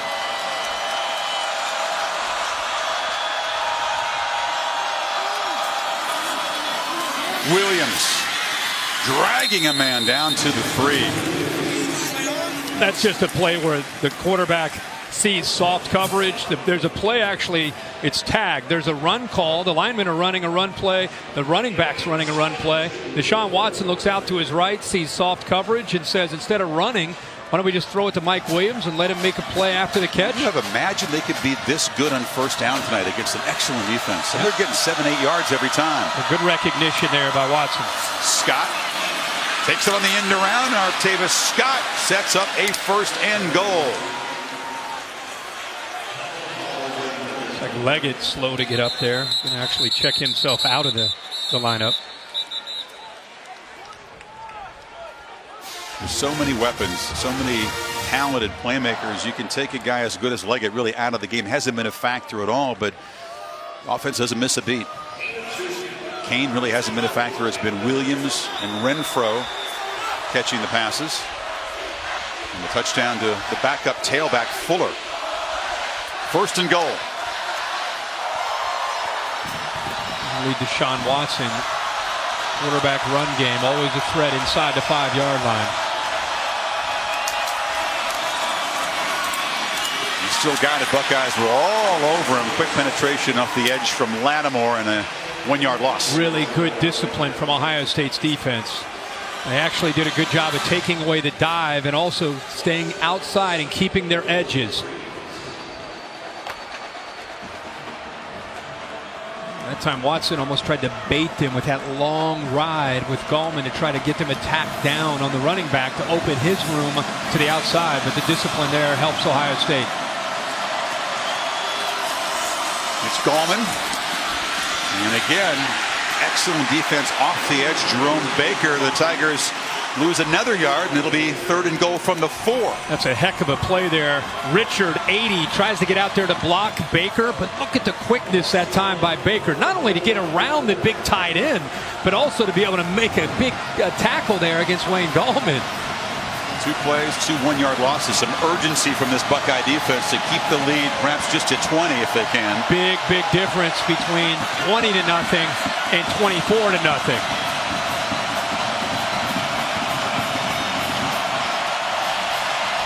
Watson rolling. Still got it. But he'll be sacked for the first time. McMillan's got him back at the 15. 3 consecutive tackles for loss by Ohio State. Well, the defense from Ohio State comes up big. Good coverage downfield. They roll him away from the pressure, but the linebacker this time recognizes this and is able to chase him down. They get him away. Nobody's able to account for Raekwon McMillan. Tight end Leggett comes over late. But again, go back to Raekwon McMillan playing so fast, making it hard on Clemson to block him. First time Watson's been sacked in the last 4 games. So Hugel, who's 1 for 1, this from 31 to make it a 20-0 lead. And it drifted and missed. Wide left. Looks like Ohio State may have jumped. They're not going to call it. You can see the reaction from one of the defensive linemen. They're all kind of just standing around. Wait a second. Well, they might want to run off the field because Draymond Jones, go back and look at this replay, he was reacting to Robert Landers. Looked like he jumped. Willing on the field is the Defense got back before the snap. Field goal is no good. Timeout. Let's see if he did get back. It was Robert Landers who looked like he jumped. And his own man, Draymond Jones. Watch, there's Landers. Jones kind of goes with him.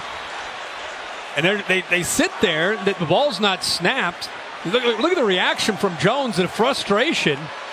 The snap was very late. They could have easily gotten an offside if they'd snapped it. Not only that, but it's a missed field goal. Dabo can't believe it. It's still 17-0.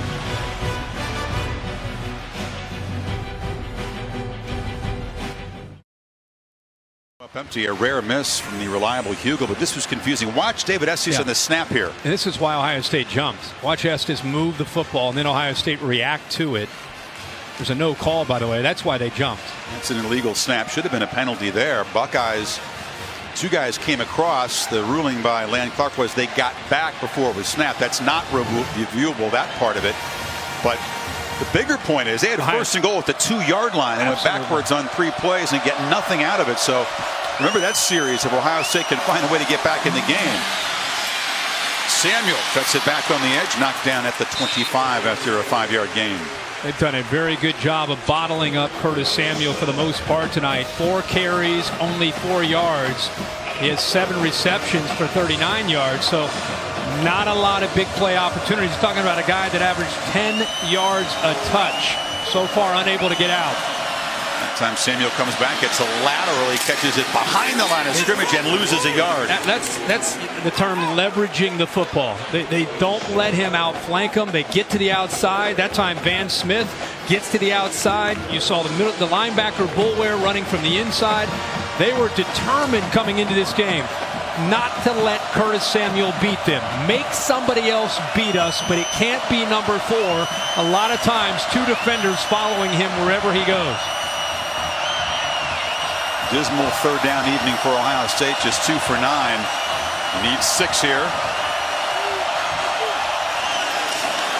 Pressure, they pick it up, incomplete.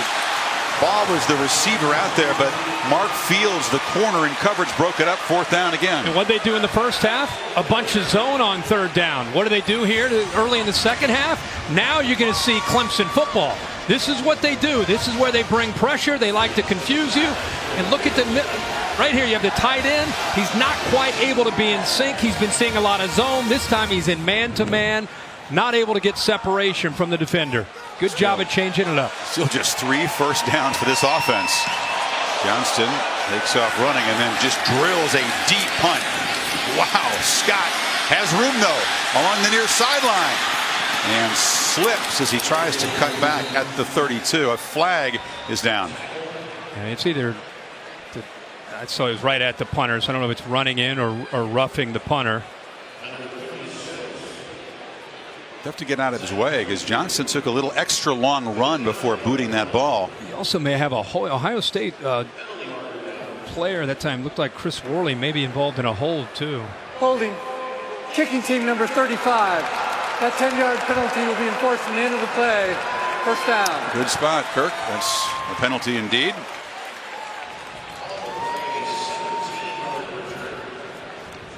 '61-yard punt, a 16-yard return. To the far right, Worley right there just grabs him. Absolutely, grabbed him to prevent the block. Tigers back to work, still up 17.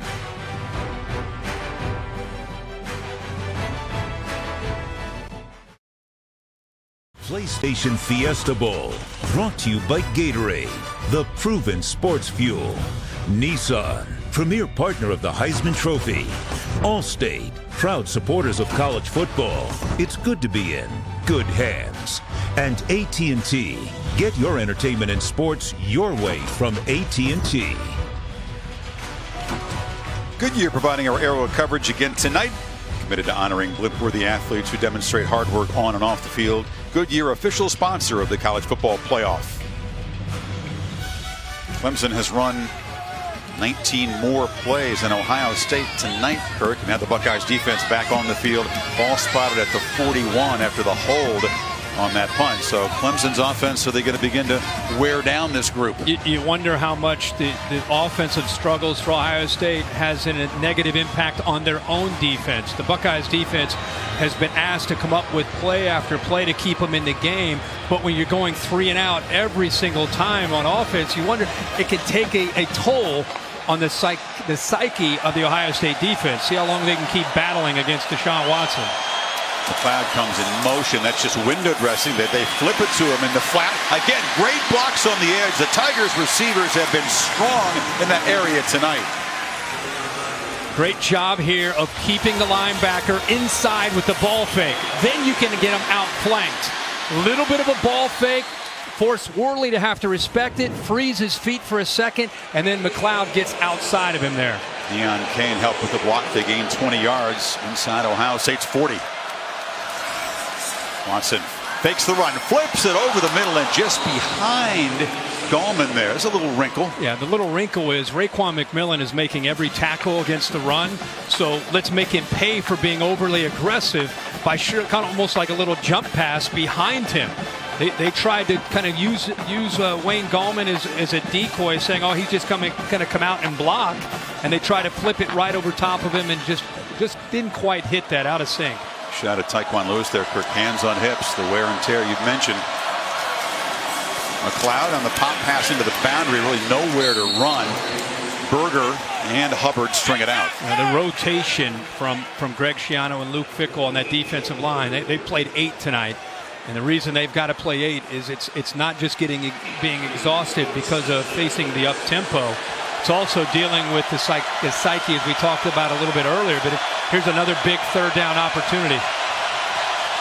Rushman back in there. And 3rd and 7. Gallman motions back in for pass protection. Buckeyes do bring the heat. Watson hit and sacked for the 2nd time. Tyquan Lewis got him. Sack leader on this team. We talked about how Clemson can get pressure. Ohio State can get pressure as well. This is just tremendous effort and speed here on a 3rd down. Lewis gets the corner on the true freshman, Sean Pollard. That's that combination of having that great bend, tremendous athletic ability, and strength to come up with that big play on 3rd down. So sacks for Myers defense on consecutive possessions, this time forcing Teasdale to punt. Buckeyes have the feeling of being on the ropes here, but again, the defense does make a play to keep them in this game. Teasdale tries to knock it dead deep there, and Samuel steps up to the 11 to make a fair catch. Only 6 to go, though, 3rd quarter. Buckeyes need to get something going.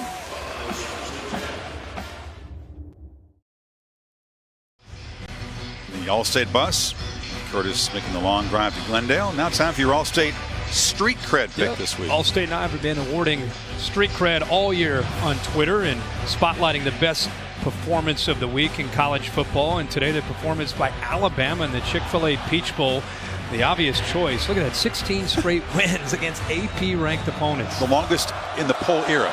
26 wins overall for Saban's team, who awaits the winner in Tampa on January 9th.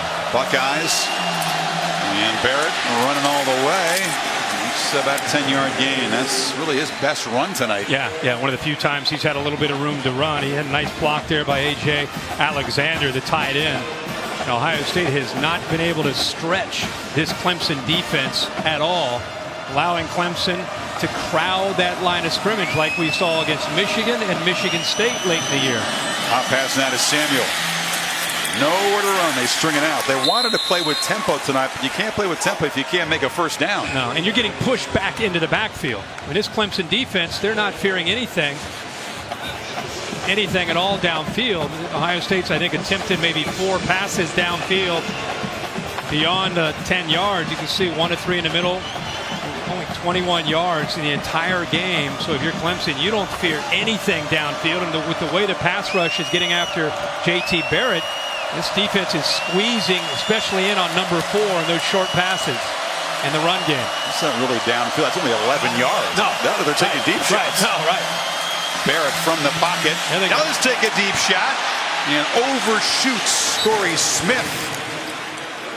And really hasn't made an impact play all year. They tried to catch the Tigers off guard with him running a fly route. Yeah, and Clemson does a good job of getting back there. You can see there's Tankersley, but Van Smith coming over. If nothing else for Urban Meyer, at least we just talked about it, at least there's an attempt downfield.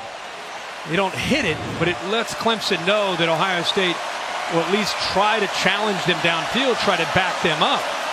Didn't let his receiver have a chance to make a play, though. Now they need 13 on third down. Or they face another punt.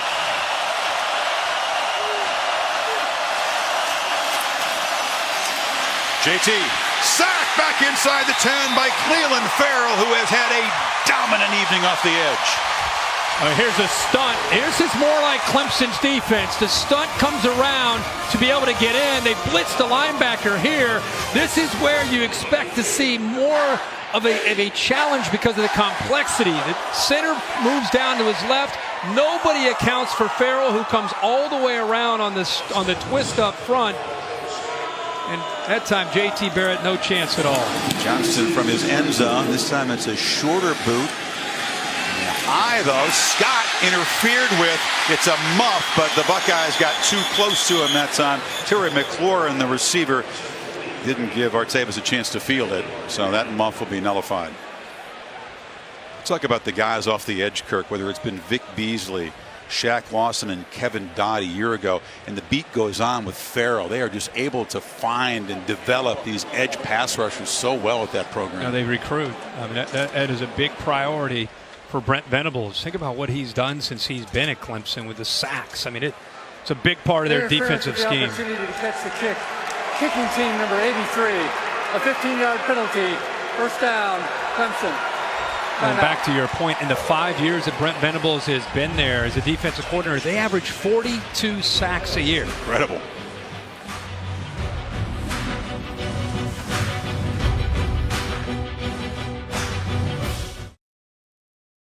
If you find yourself in Tampa for the championship game, enjoy Playoff Fan Central, free for everybody. If you got a ticket to the game, appearances by the school bands, cheerleaders, mascots, pep rallies, games, sponsor activities, and more. That's Friday, January 6th through Sunday the 8th at the Tampa Convention Center. collegefootballplayoff.com for more info.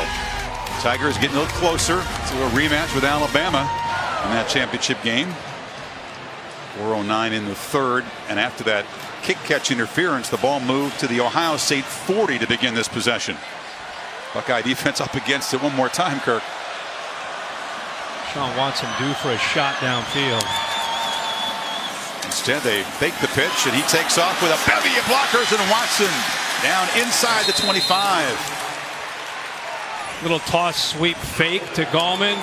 Sets up the blockers coming around on the right side. Look at the big tight end. Jordan Leggett picks up a big block.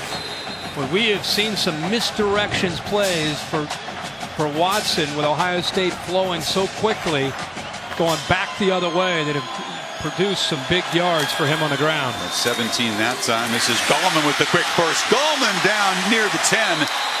Jeff Scott and Tony Elliott did a terrific job calling the plays for the Tigers tonight, keeping the Buckeyes off balance. Again, it played very well on this side of the ball, the Ohio State defense. But the wear and tear of having to continue to come out and make plays and continue to try to withstand Deshaun Watson when your own offense is going 3 and out almost every time, taking a toll. Gallman down to the 5, and Clemson again threatening to bust this thing open. It gets to 24-0. The way Ohio State and Barrett have struggled, it would be a steep climb. You run Wayne Gallman, it sets up obviously not just Gallman but Deshaun Watson running the other way. You run left with Gallman, you can go back to the right with Watson. Gallman tries to bounce it and stretch it out well. It was Nick Bosa disrupting the play early. Damon Webb cleaned it up. The future Nick Bosa has. He's just a true freshman. Joey Bosa with a great career at Ohio State. Off to the NFL with the San Diego Chargers. His younger brother Nick, wearing that same number, has stepped up and has shown such promise, such a future. That time does a really good job of getting off the block and showing his quickness to get outside. Deja vu, Kirk, as the Buckeyes defense tries to prevent A Clemson touchdown, force another short field goal attempt, 3rd and goal, or 3rd and 6, I should say. They can make a first down at the 1. Watson, another keeper, cuts it back and scores for a 2nd time, and the Tigers are getting closer to Tampa.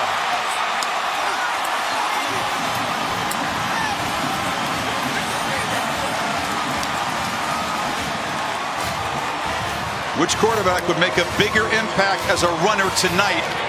That was a key question coming in, and the emphatic answer has been number 4 in orange. 7-yard run. He's thrown for 1, run for 2 now.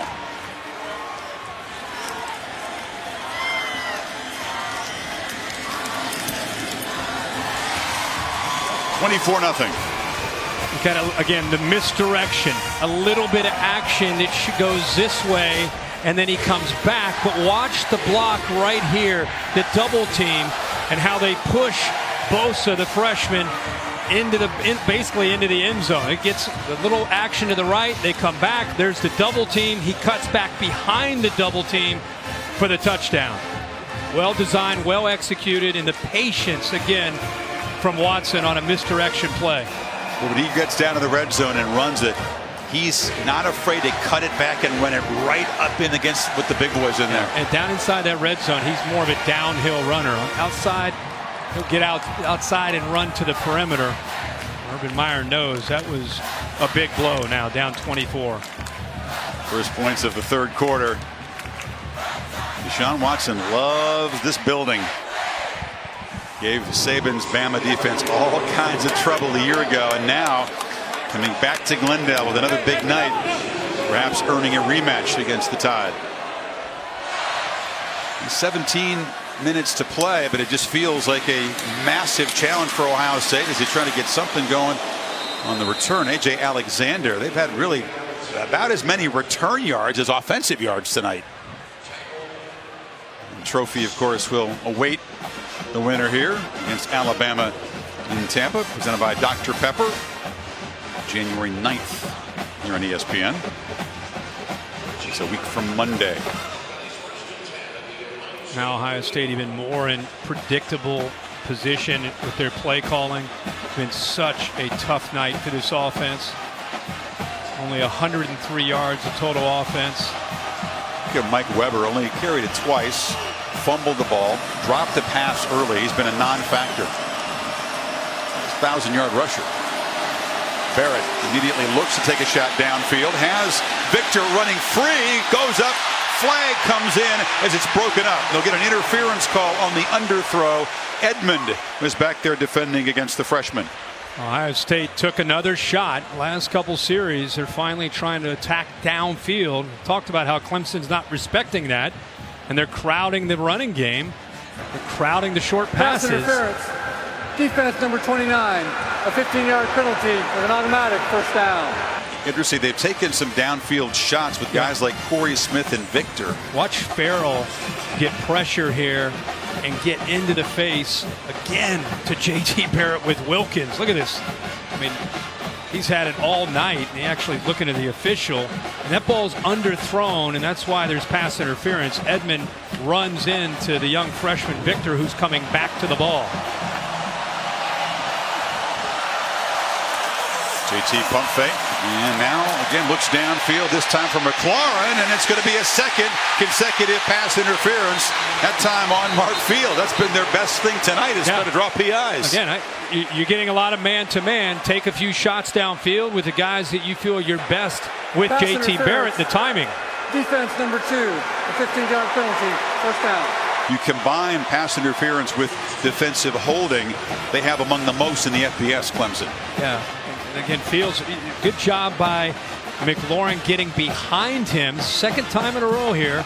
Back-to-back plays. They've gotten behind coverage. Ball a little bit underthrown. And again, the defender runs right into the receiver. Urban Meyer saying, the heck with trying to sustain drives. Let's take some shots. Moves the ball to the 35. And now Weber bows straight ahead. Lost the ball again. It's out. That time, Ohio State recovers it. As for a 2nd time, Weber coughs it up on a big shot. Alexander, the tight end, made the recovery. Yeah, well, he runs over one safety, Van Smith, but Jadar Johnson actually hits him and knocks that ball out. Second time that the ball has been out. Weber hasn't had his hands on the ball very much, and the few times that he has, twice he's put the ball on the ground. This time the big tight end, Alexander, gets it. And Jadar Johnson's been involved in both forced fumbles. Yep. Yard and a half needed on second down. Barrett looked in the flat, now fires downfield over the head and intercepted. Tankersley's got it. Tightropes the sidelines. Samuel was open. The quarterback missed it, and now a scuffle after the pick on the far side, and flags come in. The bigger story is that Ohio State has turned it over in the final minute of this third quarter. Ball sails on J.T. Barrett. He throws it, tries to throw it over top of the linebacker, Daniel. And by doing that, the ball ends up sailing on him. You see him right here in coverage.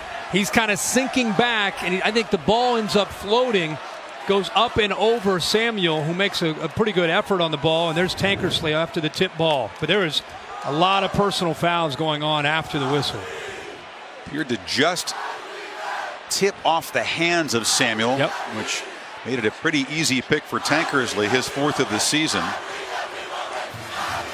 And then frustration part of the return. So each team with 2 turnovers now. There are 2 tip ball fouls by each team, and they will offset. Personal foul, unnecessary roughness, passing team number 74. Correction, unsportsmanlike conduct, intercepting team number 99. His first of the game. First down, Clemson. So Lan Clark sorting it out. Sweeney's still coaching hard, up 24-0 final minute. Wants his guys to show some poise here. Yeah, and this again, the ball, we talked about how it looked, the ball is thrown high. Looks like it just goes off the fingertips of Samuel. Very good concentration by Tankersley. Watch Weber at the end after he makes the tackle. He kind of gets up and pushes Tankersley, and that's what got Watkins' attention. 94 came in there with a little bit of a push. Farrell's there as well. Just off the fingertips. Great reaction there by Tankersley. But Barrett a chance to make a downfield play after 2 pass interferences had set Ohio State up. Instead, Tigers run Gallman here, and we'll head to the final quarter up by 24.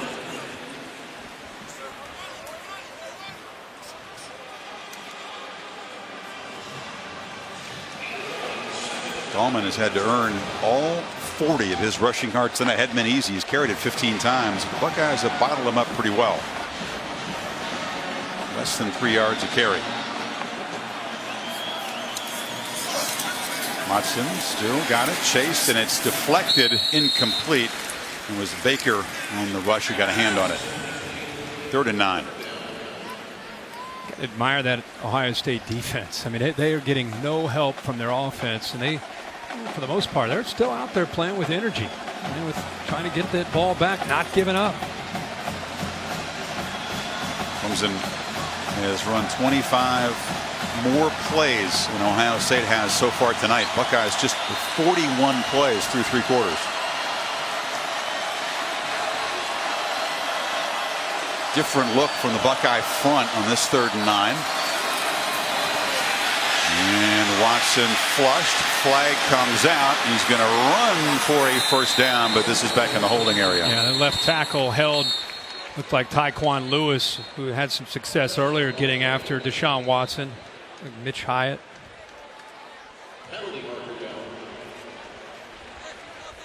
Boy, Mitch Hyatt. You know, he's got such a good future, just a sophomore, but he's being challenged by Tyquan Lewis. Holding. Offense number 75. A 10-yard penalty. 3rd down. It's offensive line, Kirk, that has just 1 senior. That's the center, Jay Guillermo.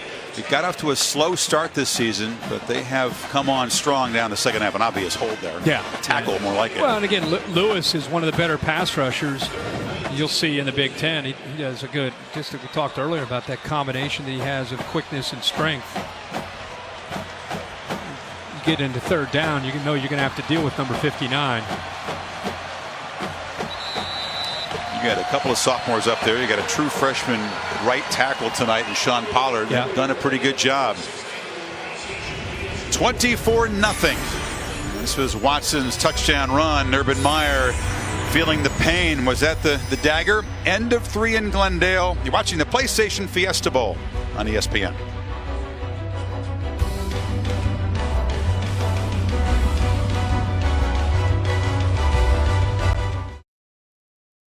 Set for the final quarter.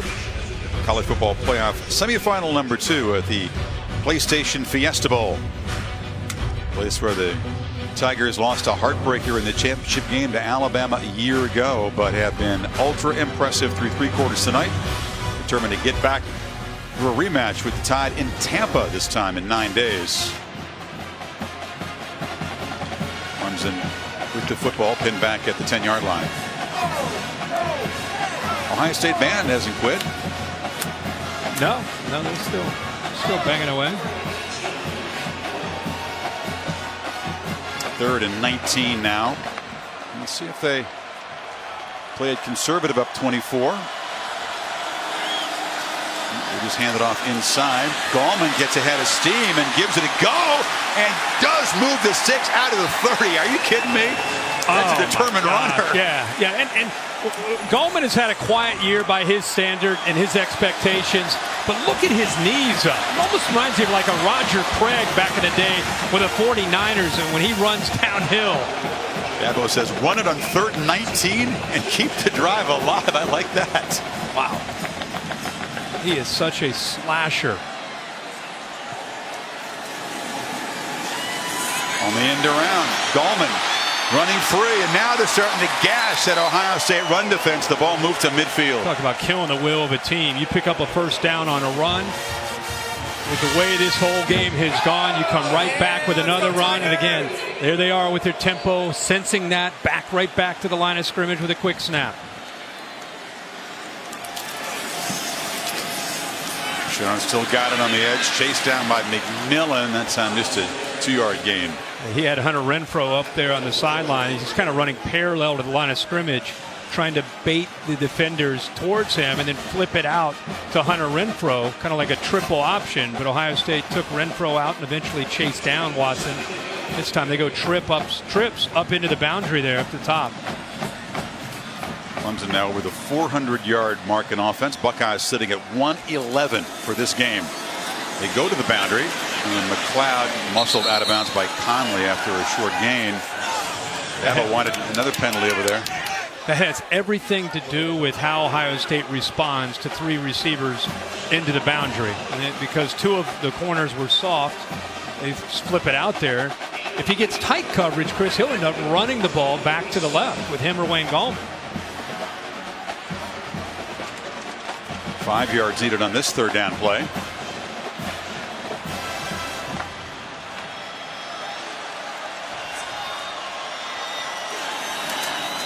Watson from the pocket delivers. It's a strike right at the marker to Fuller, who had the touchdown catch earlier. Will be a first down. Well, that's the second time we've seen Fuller with the hands. Remember the touchdown that he had where he had to go on the wheel route. He had to have great concentration that time. Hooker really hit him right at the first down marker as soon as he had caught that football. But he's quite a reputation for being able to look that ball in and squeeze it. He's been an unsung player who's played a big role tonight. Watson again fakes the throw and picks his way, hit hard by Bosa right at the line of scrimmage. I want to limit the quarterback hits up 24-0 here with a big game. Looks like coming up in 9 days. Yeah, potentially a big game. But Ohio State's trying to defend this offense, and no matter who defends these guys, the personnel groupings, so many different formations, so many different looks that you try to prepare yourself for, and then you got to deal with run and throw and the vertical shots. Just a lot to defend. The motions really challenge your discipline. Watson takes a shot downfield, and it's way overthrown. It was Kane, well covered that time by Denzel Ward. 3rd and 9. Clemson staying very aggressive, even up 24. They're sitting right about at their average for the year at 50% on 3rd down. one of the best in the country at third downs. It has everything to do with the system, but especially when the trigger man is Deshaun Watson, with the ability to run and throw and make great reads. Find the one, Kirk, matchups. in this situation in the country on 3rd and long because of the reasons you outlined. Watson this time though hit, knocked backwards, is able to throw it away to avoid the sack. I mean, he got leveled by the blitzing Conley and just shook him off. How many times have we seen him take a big shot, just kind of bounce away and not go down? I don't think people at home, when you watch him on TV, realize how stout he is in person, how strong his legs are. Watch Conley will come from your right. He's at full speed, hits him right there. He's able to shake him off and just throw that football away, avoid the big loss. He's worked hard, added what, about 15 pounds of muscle. He's gotten a lot stronger from where he was last year. That's one more thing to like about him as you begin to ponder him at the next level. Buckeyes come after the punt right up the middle. Teasdall kicks a very high short kick and a fair catch made at the 19. They thought they could get close, maybe block a punt tonight. Came close, but not quite.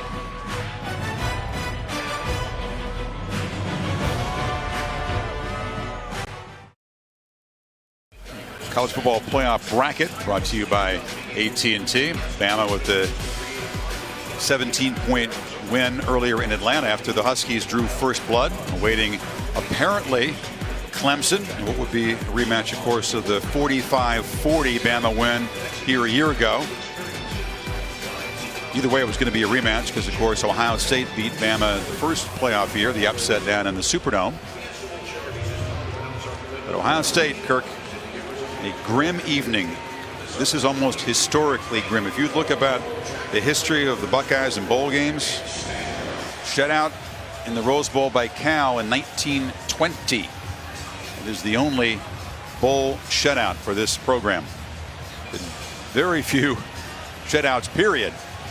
And Meyer has not been blown out like this since he returned from head coach at Ohio State. This would be by far the most lopsided loss he's tasted. He only had 5. Yep.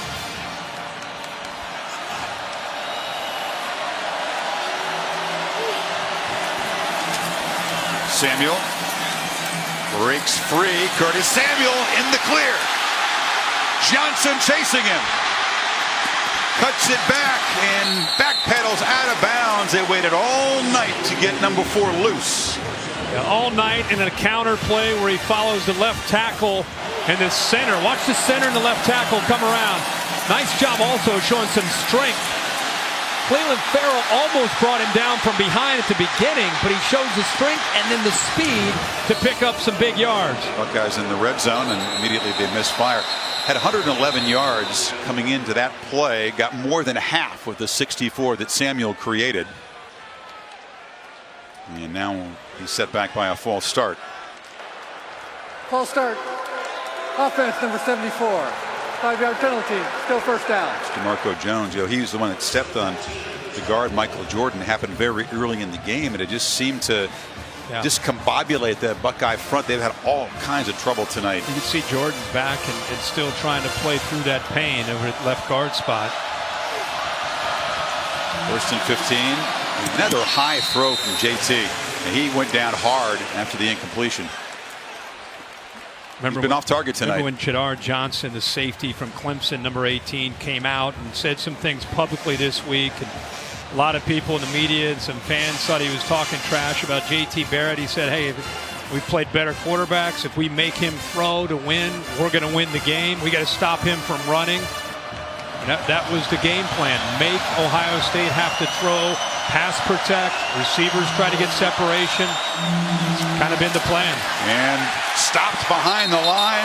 Barrett that time by Christian Wilkins. So Johnson was urged by his coaches to go back up that talk, and with the help from his teammates tonight, they have done that, in fact. Absolutely, they've done it.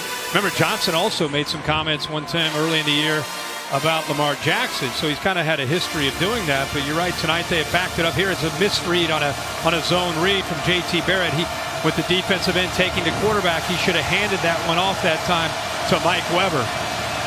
So the penalty and the loss after the big play by Samuel sets up a 3rd and 17. Field goal doesn't do you any good here. You figure they have 2 plays to get it. They got to hurry, and they'll call a timeout with 1 second on the play clock. You think Urban's thinking 2 plays here, right? The field goal, absolutely useless at this point. Yeah. Take a break.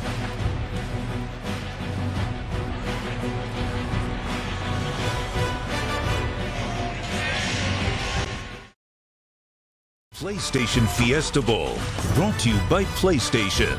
Every day is the big game on PlayStation. Greatness awaits.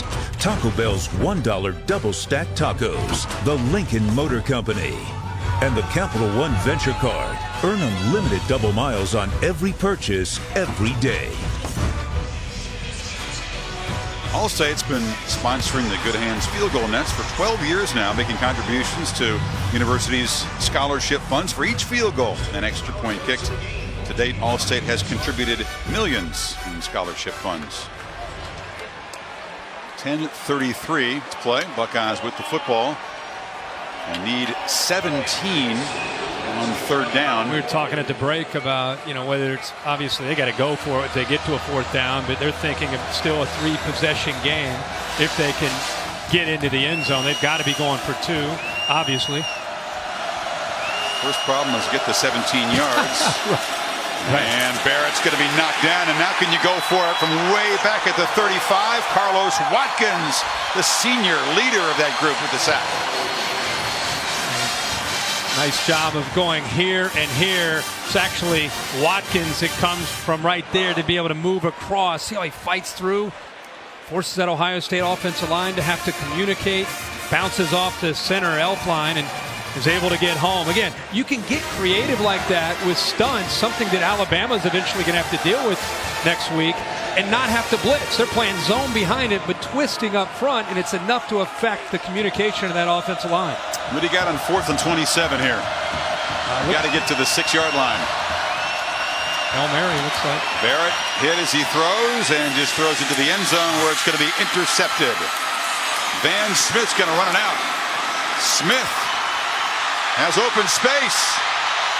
Barrett trying to cut him off, but he cuts it back. Van Smith knocked down at the 15, and the Clemson defense makes one more emphatic play to perhaps close this out.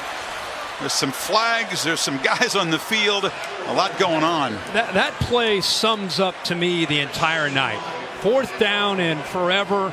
Hail Mary to throw, to try to execute, to try to pick up a 1st down. And the smartest play was by Van Smith. Instead of taking a knee, he saw the energy as he looked out from the Ohio State offense, and he said, I'm going to take this.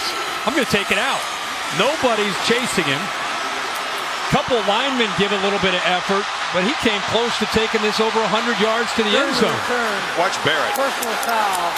Illegal low block. Barrett kind of tried to 16. That penalty will be enforced half the distance. Tried to avoid the block of Bulware. Clemson. There's a penalty after the 86-yard return. It was actually more than that because it was middle of the end zone. Pagano was the injured Clemson player on the return. And the folks in orange are having a party now. Ohio State with another turnover, their 3rd, all of them in the second half. 1st and goal now, ball at the 8-yard line. No loss of energy in the guys in orange. You see them sprinting down there to throw rocks. That's what I'm saying, though. It was a good job by Van Smith saying, he very easily should say, hey, I'm just going to take a knee. You're up 24. What's the chance? Why chance it and risk it? Instead, I think he looked at Ohio State's offense and said, I can outrun these guys, and just took off. 2nd pick of the season for the sophomore safety. And now Deshaun in the offense knocking on the door. Quarterback just rolls out, looks to flip it in the end zone. Nobody open, so he'll get knocked out of bounds. I think if you're Clemson, you might want to limit the hits on the quarterback with the championship game looming at this point. You were talking at a break about whether or not it's time to maybe pull him out with 9 minutes to go. And I think if they end up scoring here, you'll see him taken out. Or at least just not call plays where he's likely to get hit. Right. Run 4 or run 9, rather. Yeah, that'd be a good idea. Yeah, but he wants to run. I mean, he wants to get into the end zone. No doubt. A bunch of guys on the left under center. Gallman takes the pitch and just walks in to cap a tremendous creative evening for this Clemson offense. I like the word creative because a lack of imagination on the other side has been exposed. How about the motion here to take the man-to-man defensive back Ward out of the play? He goes with the receiver, and it's just a quick pitch. There's nobody left to the outside there. All the action goes left, including the jet sweep. Take the corner, Denzel Ward with him, and a quick little flip to Wayne Gallman, and he gets to the corner for a touchdown. So Gallman gets to the end zone for the first time, and quietly now he's got an 85-yard rushing night after a very slow start. The Tigers are pummeling the Buckeyes midway fourth quarter, 31-0.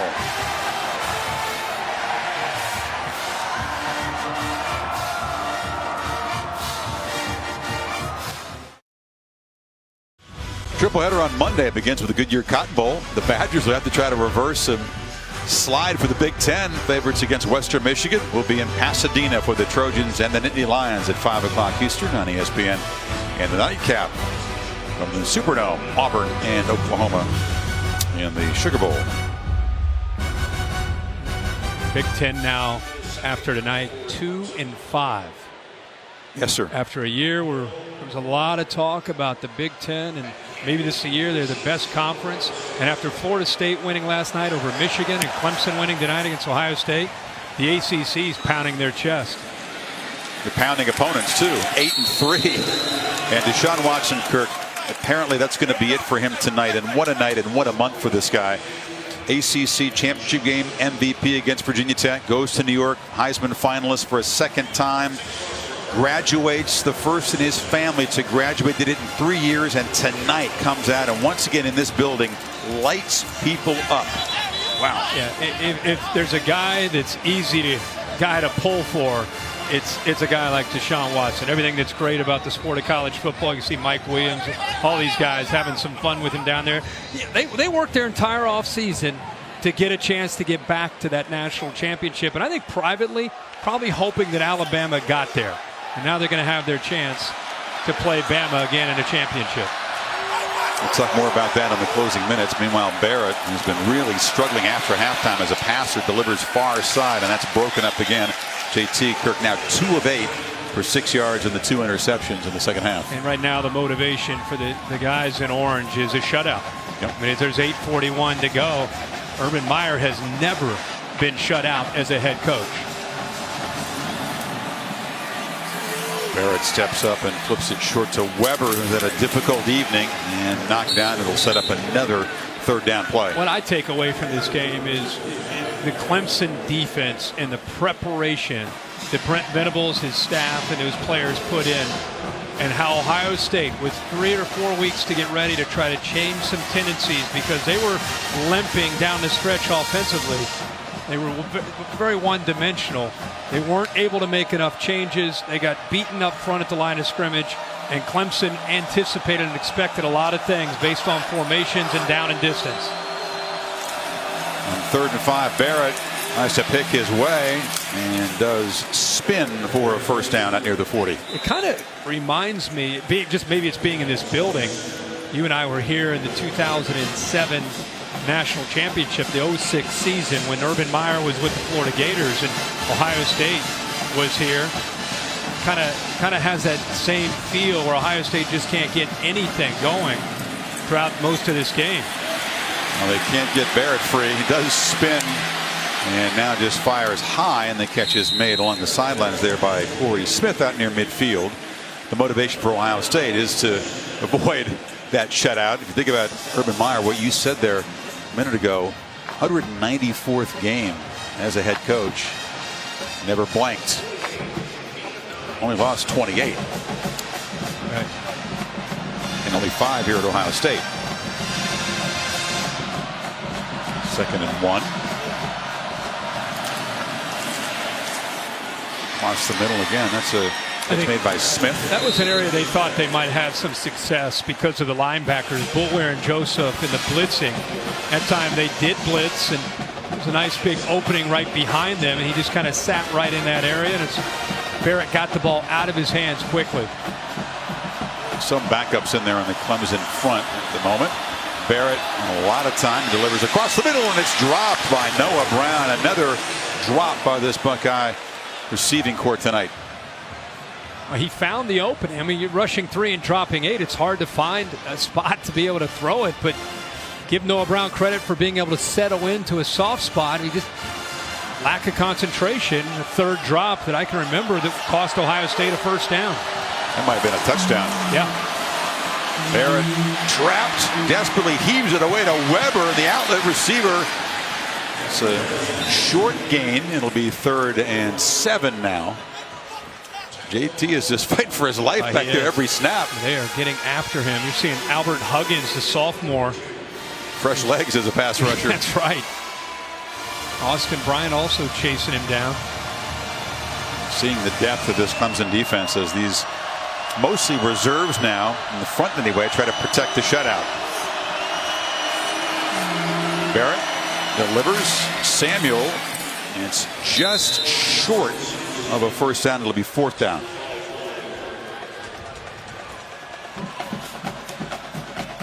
A 1920 Rose Bowl game. Lee Corso remembers when Bears beat him 28-0.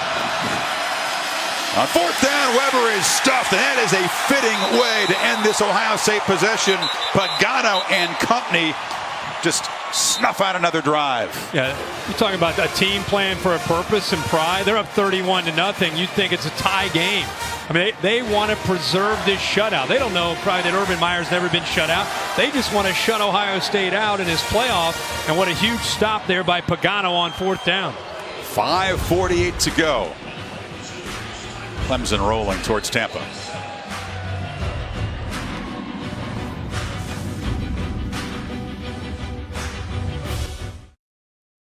Been all Clemson tonight. Brilliant on both sides of the football. And the Ohio State fan base is headed for the exits. They've left behind some red and gray empty seats. But you contrast what we saw from this team and those fans, the lifetime memories, that double overtime win over Michigan. And I think that the coaching staff, the team, the fans perhaps as well, came here with a great deal of confidence. Didn't you sense that from Meyer, from Schiano yesterday? I think they're stunned by what they've seen in this game tonight from the other side. I couldn't figure out, because usually Urban is very, very intense when you meet with him. He had a different kind of vibe to him for sure. Nick Schuessler has replaced Watson. They hand it off straight ahead. Yeah, he's much more uptight in a big conference game. We saw him before Wisconsin, Penn State, Michigan. He had a real calm and assurance about him, but the 45-3 record with more than a week to prepare, the mythology around this man's ability to get a team ready with extra time, that has been crushed this evening tonight. Yep. Clemson has thoroughly outplayed, outcoached, outprepared him. And I still think that there are people nationally that don't quite understand where Clemson stands in the landscape of college football over these last 5 or 6 years. I mean, they better figure it out. They are up there. They are a brand and a team that's not going away. They recruit at an incredibly high level. Schuessler takes off, and the backup scampers out near midfield. They feel really comfortable about this guy, that if the worst happened and they lost Watson, that Schuessler would be a very competent backup. He's a graduate, veteran. Yeah, he actually, there's Jalen Holmes, who's down. And they feel very, very confident if he were to get in there. Of course, they want Deshaun Watson to play every snap. But you watch him when you go to their practices and watch him in scrimmages. He has a very good command and a feel for how to run this offense. What you said, I think, about recruiting is important. They've cleaned up They do well in state, but they recruit the South. They're beginning to recruit nationally. You talk about the quarterback pipeline. You think that, okay, there's some desperation, some urgency to win this year because Watson, although he's a junior, is moving on, and so is Williams and Scott and Gallman.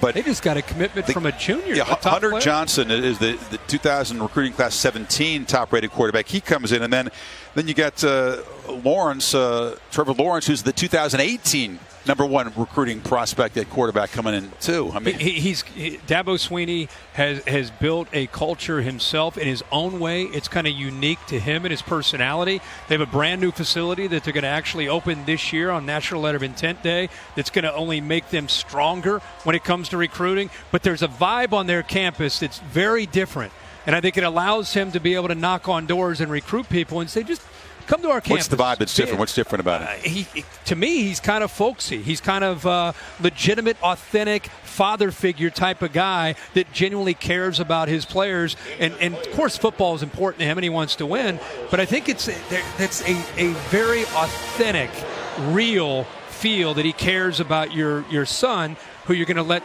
go and play for him for 4 or 5 years.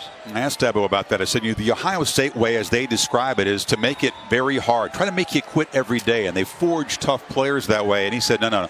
That's the farthest thing from what we try to do. We try to nurture you. He calls it a family all the time. But whatever it is, the approach has worked very, very well. Absolutely. They're going to get back to the championship game for the second consecutive time. And he feels that even if they do win a championship, that's just a step in the journey, and that will go on. But dethroning Alabama, is this the team that can do it? Absolutely. I felt early in the year that this is a team that could play with anybody in the country when they're playing their best. And tonight they've gone back to that laser focus about trying to get to Alabama. They've wanted a chance to get to that championship. They're going to get it. It's going to be a great matchup with Nick Saban and the Crimson Tide defense going up against this team. I think Clemson may be a more complete team than Alabama when you look at their offense and defense and special teams. You drop it off short there. It's true throw to Garrett Williams. Said more complete team than Alabama because the Tide's offense, again, did they struggle at times? They got the pick six. Defensively, there are no questions about that. No. Their defense is right up there. People talk about being one of the better ones that Nick Saban's had. But I just think when you look at where they are with still a true freshman quarterback, there's some limitations in their passing game. Wearing those guys all smiles. I mean, you think about last year's championship game, 85 points scored. There was a special teams touchdown by Alabama, of course, but the way the two defenses are playing going in, I think the expectation is going to be a much lower scoring game. I think that's fair. Tavian Feaster, the true freshman, breaks free. Everybody getting a chance to touch the ball in this playoff game now. For the next 8 or 9 days, what you're going to hear a lot about is it's going to be Deshaun Watson and that offense going round 2 against Nick Saban and Jeremy Pruitt in that defense.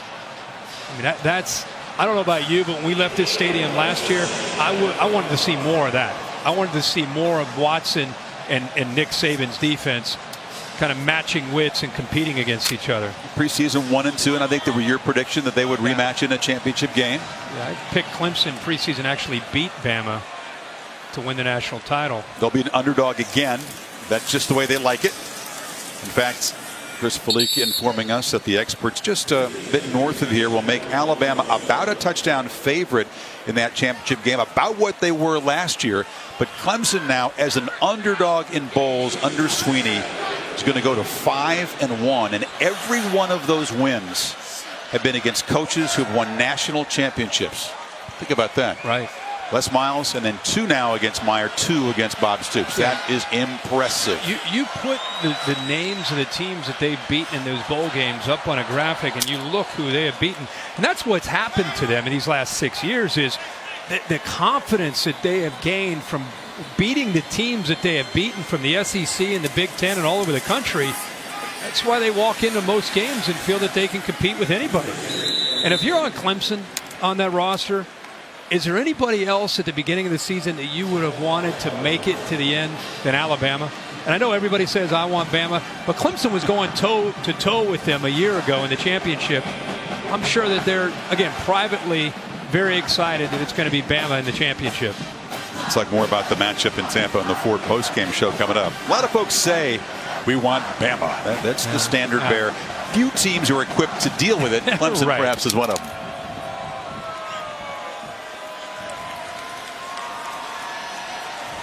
Inside of a final minute, and Nick Schussler will punctuate what has been a tremendous performance by this Clemson team offensively and defensively. Adam Choice now gets a carry, and the former starter at tailback, before he was injured, lost the job to Gallman a couple years ago.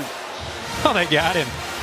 He deserves it. Oh man, Fifth year here at Clemson. Give him a game ball. I mean, all the players, but that guy right there, not just a shutout, but when you go back and look at the film and study the tape, the calls that he made. Offense number 14, 10-yard penalty, third down. I agree, but not just a shutout. I mean, I'm just saying it's not just because of that. I mean, I'm saying if you dissect it and look at how he broke tendencies and he did some things that you weren't really expecting.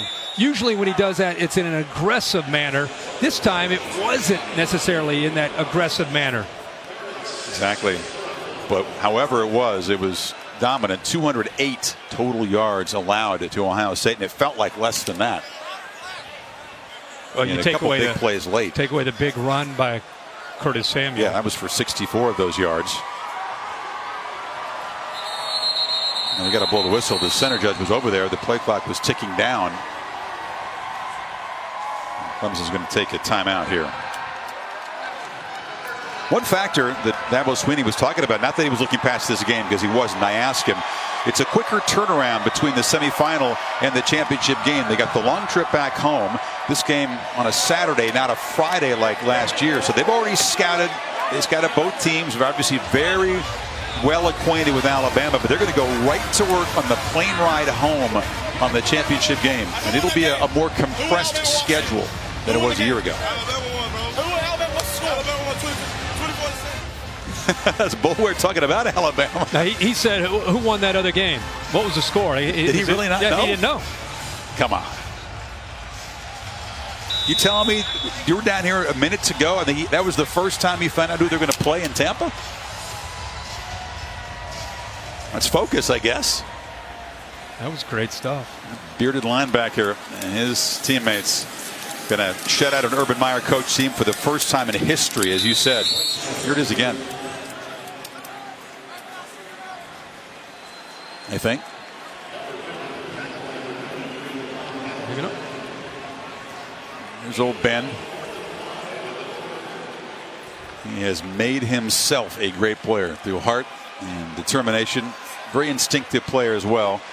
Deshaun Watson, the offensive MVP. Cleveland Farrell, the pass rusher, had a terrific game. He's the defensive MVP of the PlayStation Fiesta Bowl. He was all over the field. We expected Wilkins against Prince maybe to be a factor, but it was the other side, Farrell. Victory formation, and the Tigers beat down and blank the Buckeyes to book a ticket to Tampa. Tigers and Tide 2, the sequel coming up.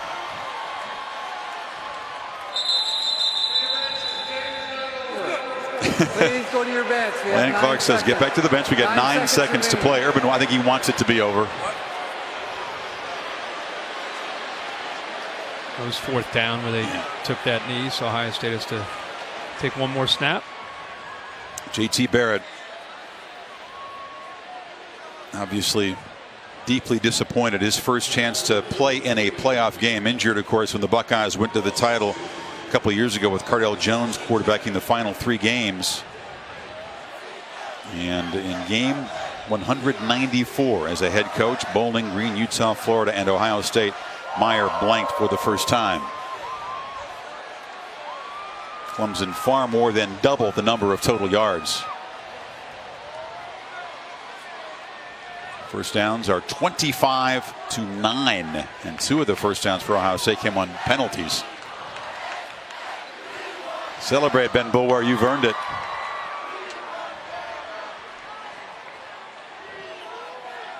And they will get their crack at the Tide. Again, as underdogs. Wouldn't have it any other way.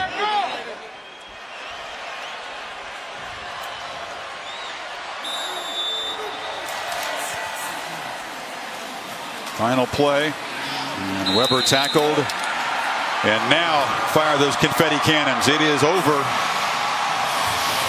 That gets felt over for a while here in Arizona. Yep.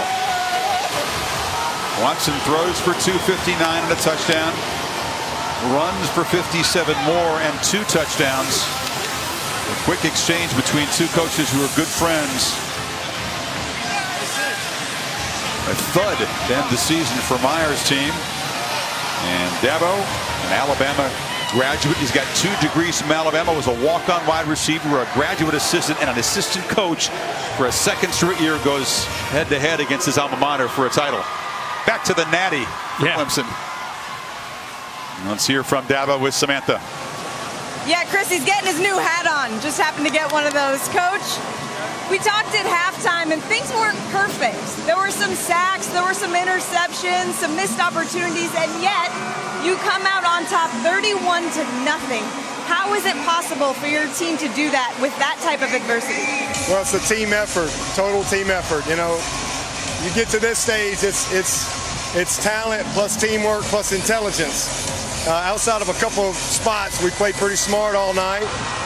We played physical in the trenches, played unbelievable defense. I mean, a shutout against one of the best offenses in the country. Just can't say enough about our defensive pressure.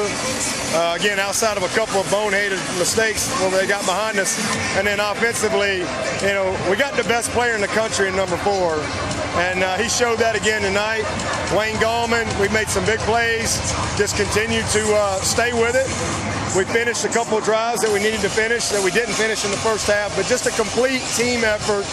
Really proud of our staff, and so happy for Clemson Nation, our fans. Back-to-back playoffs, back-to-back national championship appearances. Hopefully we can finish this year. Coach, you mentioned your defense.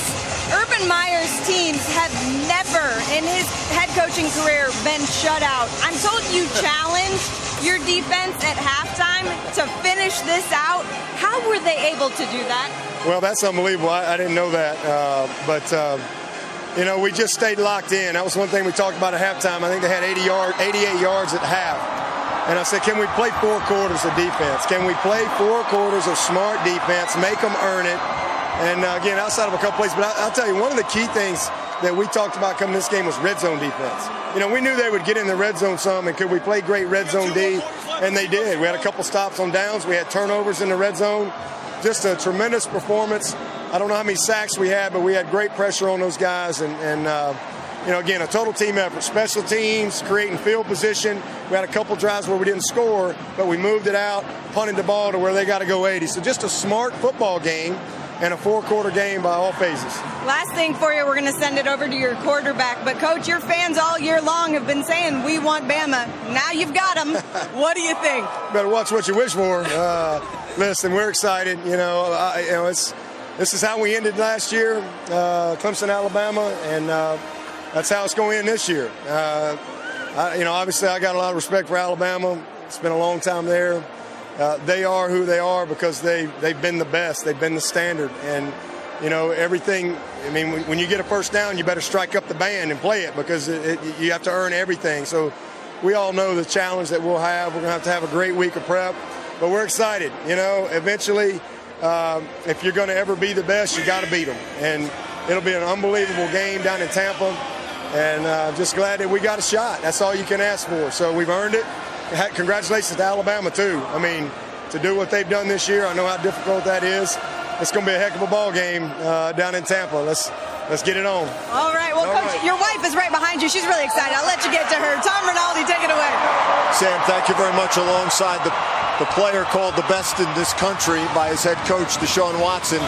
A year ago on this field, a transcendent performance in a loss against Alabama, and now the performance tonight. What is it about this place that just seems to suit you, Deshaun? I don't know, just special. Hopefully, I just go out and play ball and, try to be my best for this team and help this team win. We kind of started off slow, with the might slip on the corner ball and got picked it off, and but we had to find our rhythm, and that's what we did. None of us flinched. Adversity hit us, but we always kept rolling. We kept believing. Our defense played their ass off. We got to give credit to them. And Ohio State's a great team, but we came out on top. all season long, the mantra has been embrace the target. How did that help you tonight? Hey, just don't run into it. The great ones run to it. And that's what we've been doing all year. You know, a lot of people have been doubting us. A lot of people, you know, don't really respect us. But, hey, we don't worry about the outside people. We worry about what Clemson is about. We keep believing, and we just keep grinding. And that's what we focus on, and everything else will take care of itself. We've talked often, Deshaun, about the feeling you had a year ago walking off this field in the loss against Alabama. Having worked this hard, what's the difference between getting there and getting back there? Finishing. You know, finishing and being the team that, you know, be on that stage at the end of the game, and having the confetti fall on us, we celebrate. And you know, we have another opportunity. You know, God don't make mistakes. He put us in this position for a reason. And you know, honestly, I think He's smiling on Clemson University. So we go back to work and celebrate this one and get ready for Bama. Did you want Bama? Of course. You know, all with the best of the best. You know, they're the champs, they're the king, and we got to go earn it. We got to go earn it. Great performance tonight. We'll see you for one more in Tampa. Yes, sir. Thank you. Appreciate it. Chris? They'll try to win the belt by knocking out the champ. You know, to even be in a position to win a championship a year after losing a championship game is so difficult. The last team to successfully do it, got to go back to the '99 Florida State team. They beat the Hokies in the Superdome a year after losing to Tennessee out here in the desert. Clemson trying to become the first team since then to do that. Lose one year, come back the next year and win it. And as fate would have it, it is a rematch with the kings of college football at the moment, Alabama. And you heard Deshaun Watson say right there to Tom that, well, this is what we wanted. And we talked, I don't know if they would admit that publicly, but he just did. He said we want to beat the best and be challenged by the best. And I thought tonight, of all the games he played this year, he looked loose. He looked just freed up. He had a smile in the warm-ups. A lot of times this year, he almost didn't look like he was having fun because of the burden of trying to live up to unrealistic expectations. Tonight, I think he knew what was coming and just went out there and balled and ran and threw and directed his team to a big win. Yeah, he threw 2 more picks tonight. He throws a lot of picks, but he shakes them off. Nothing makes him panic, and Watson recovers from the early turnover and leads the Tigers back to the championship game. The Ford Wrap-Up Show is coming up.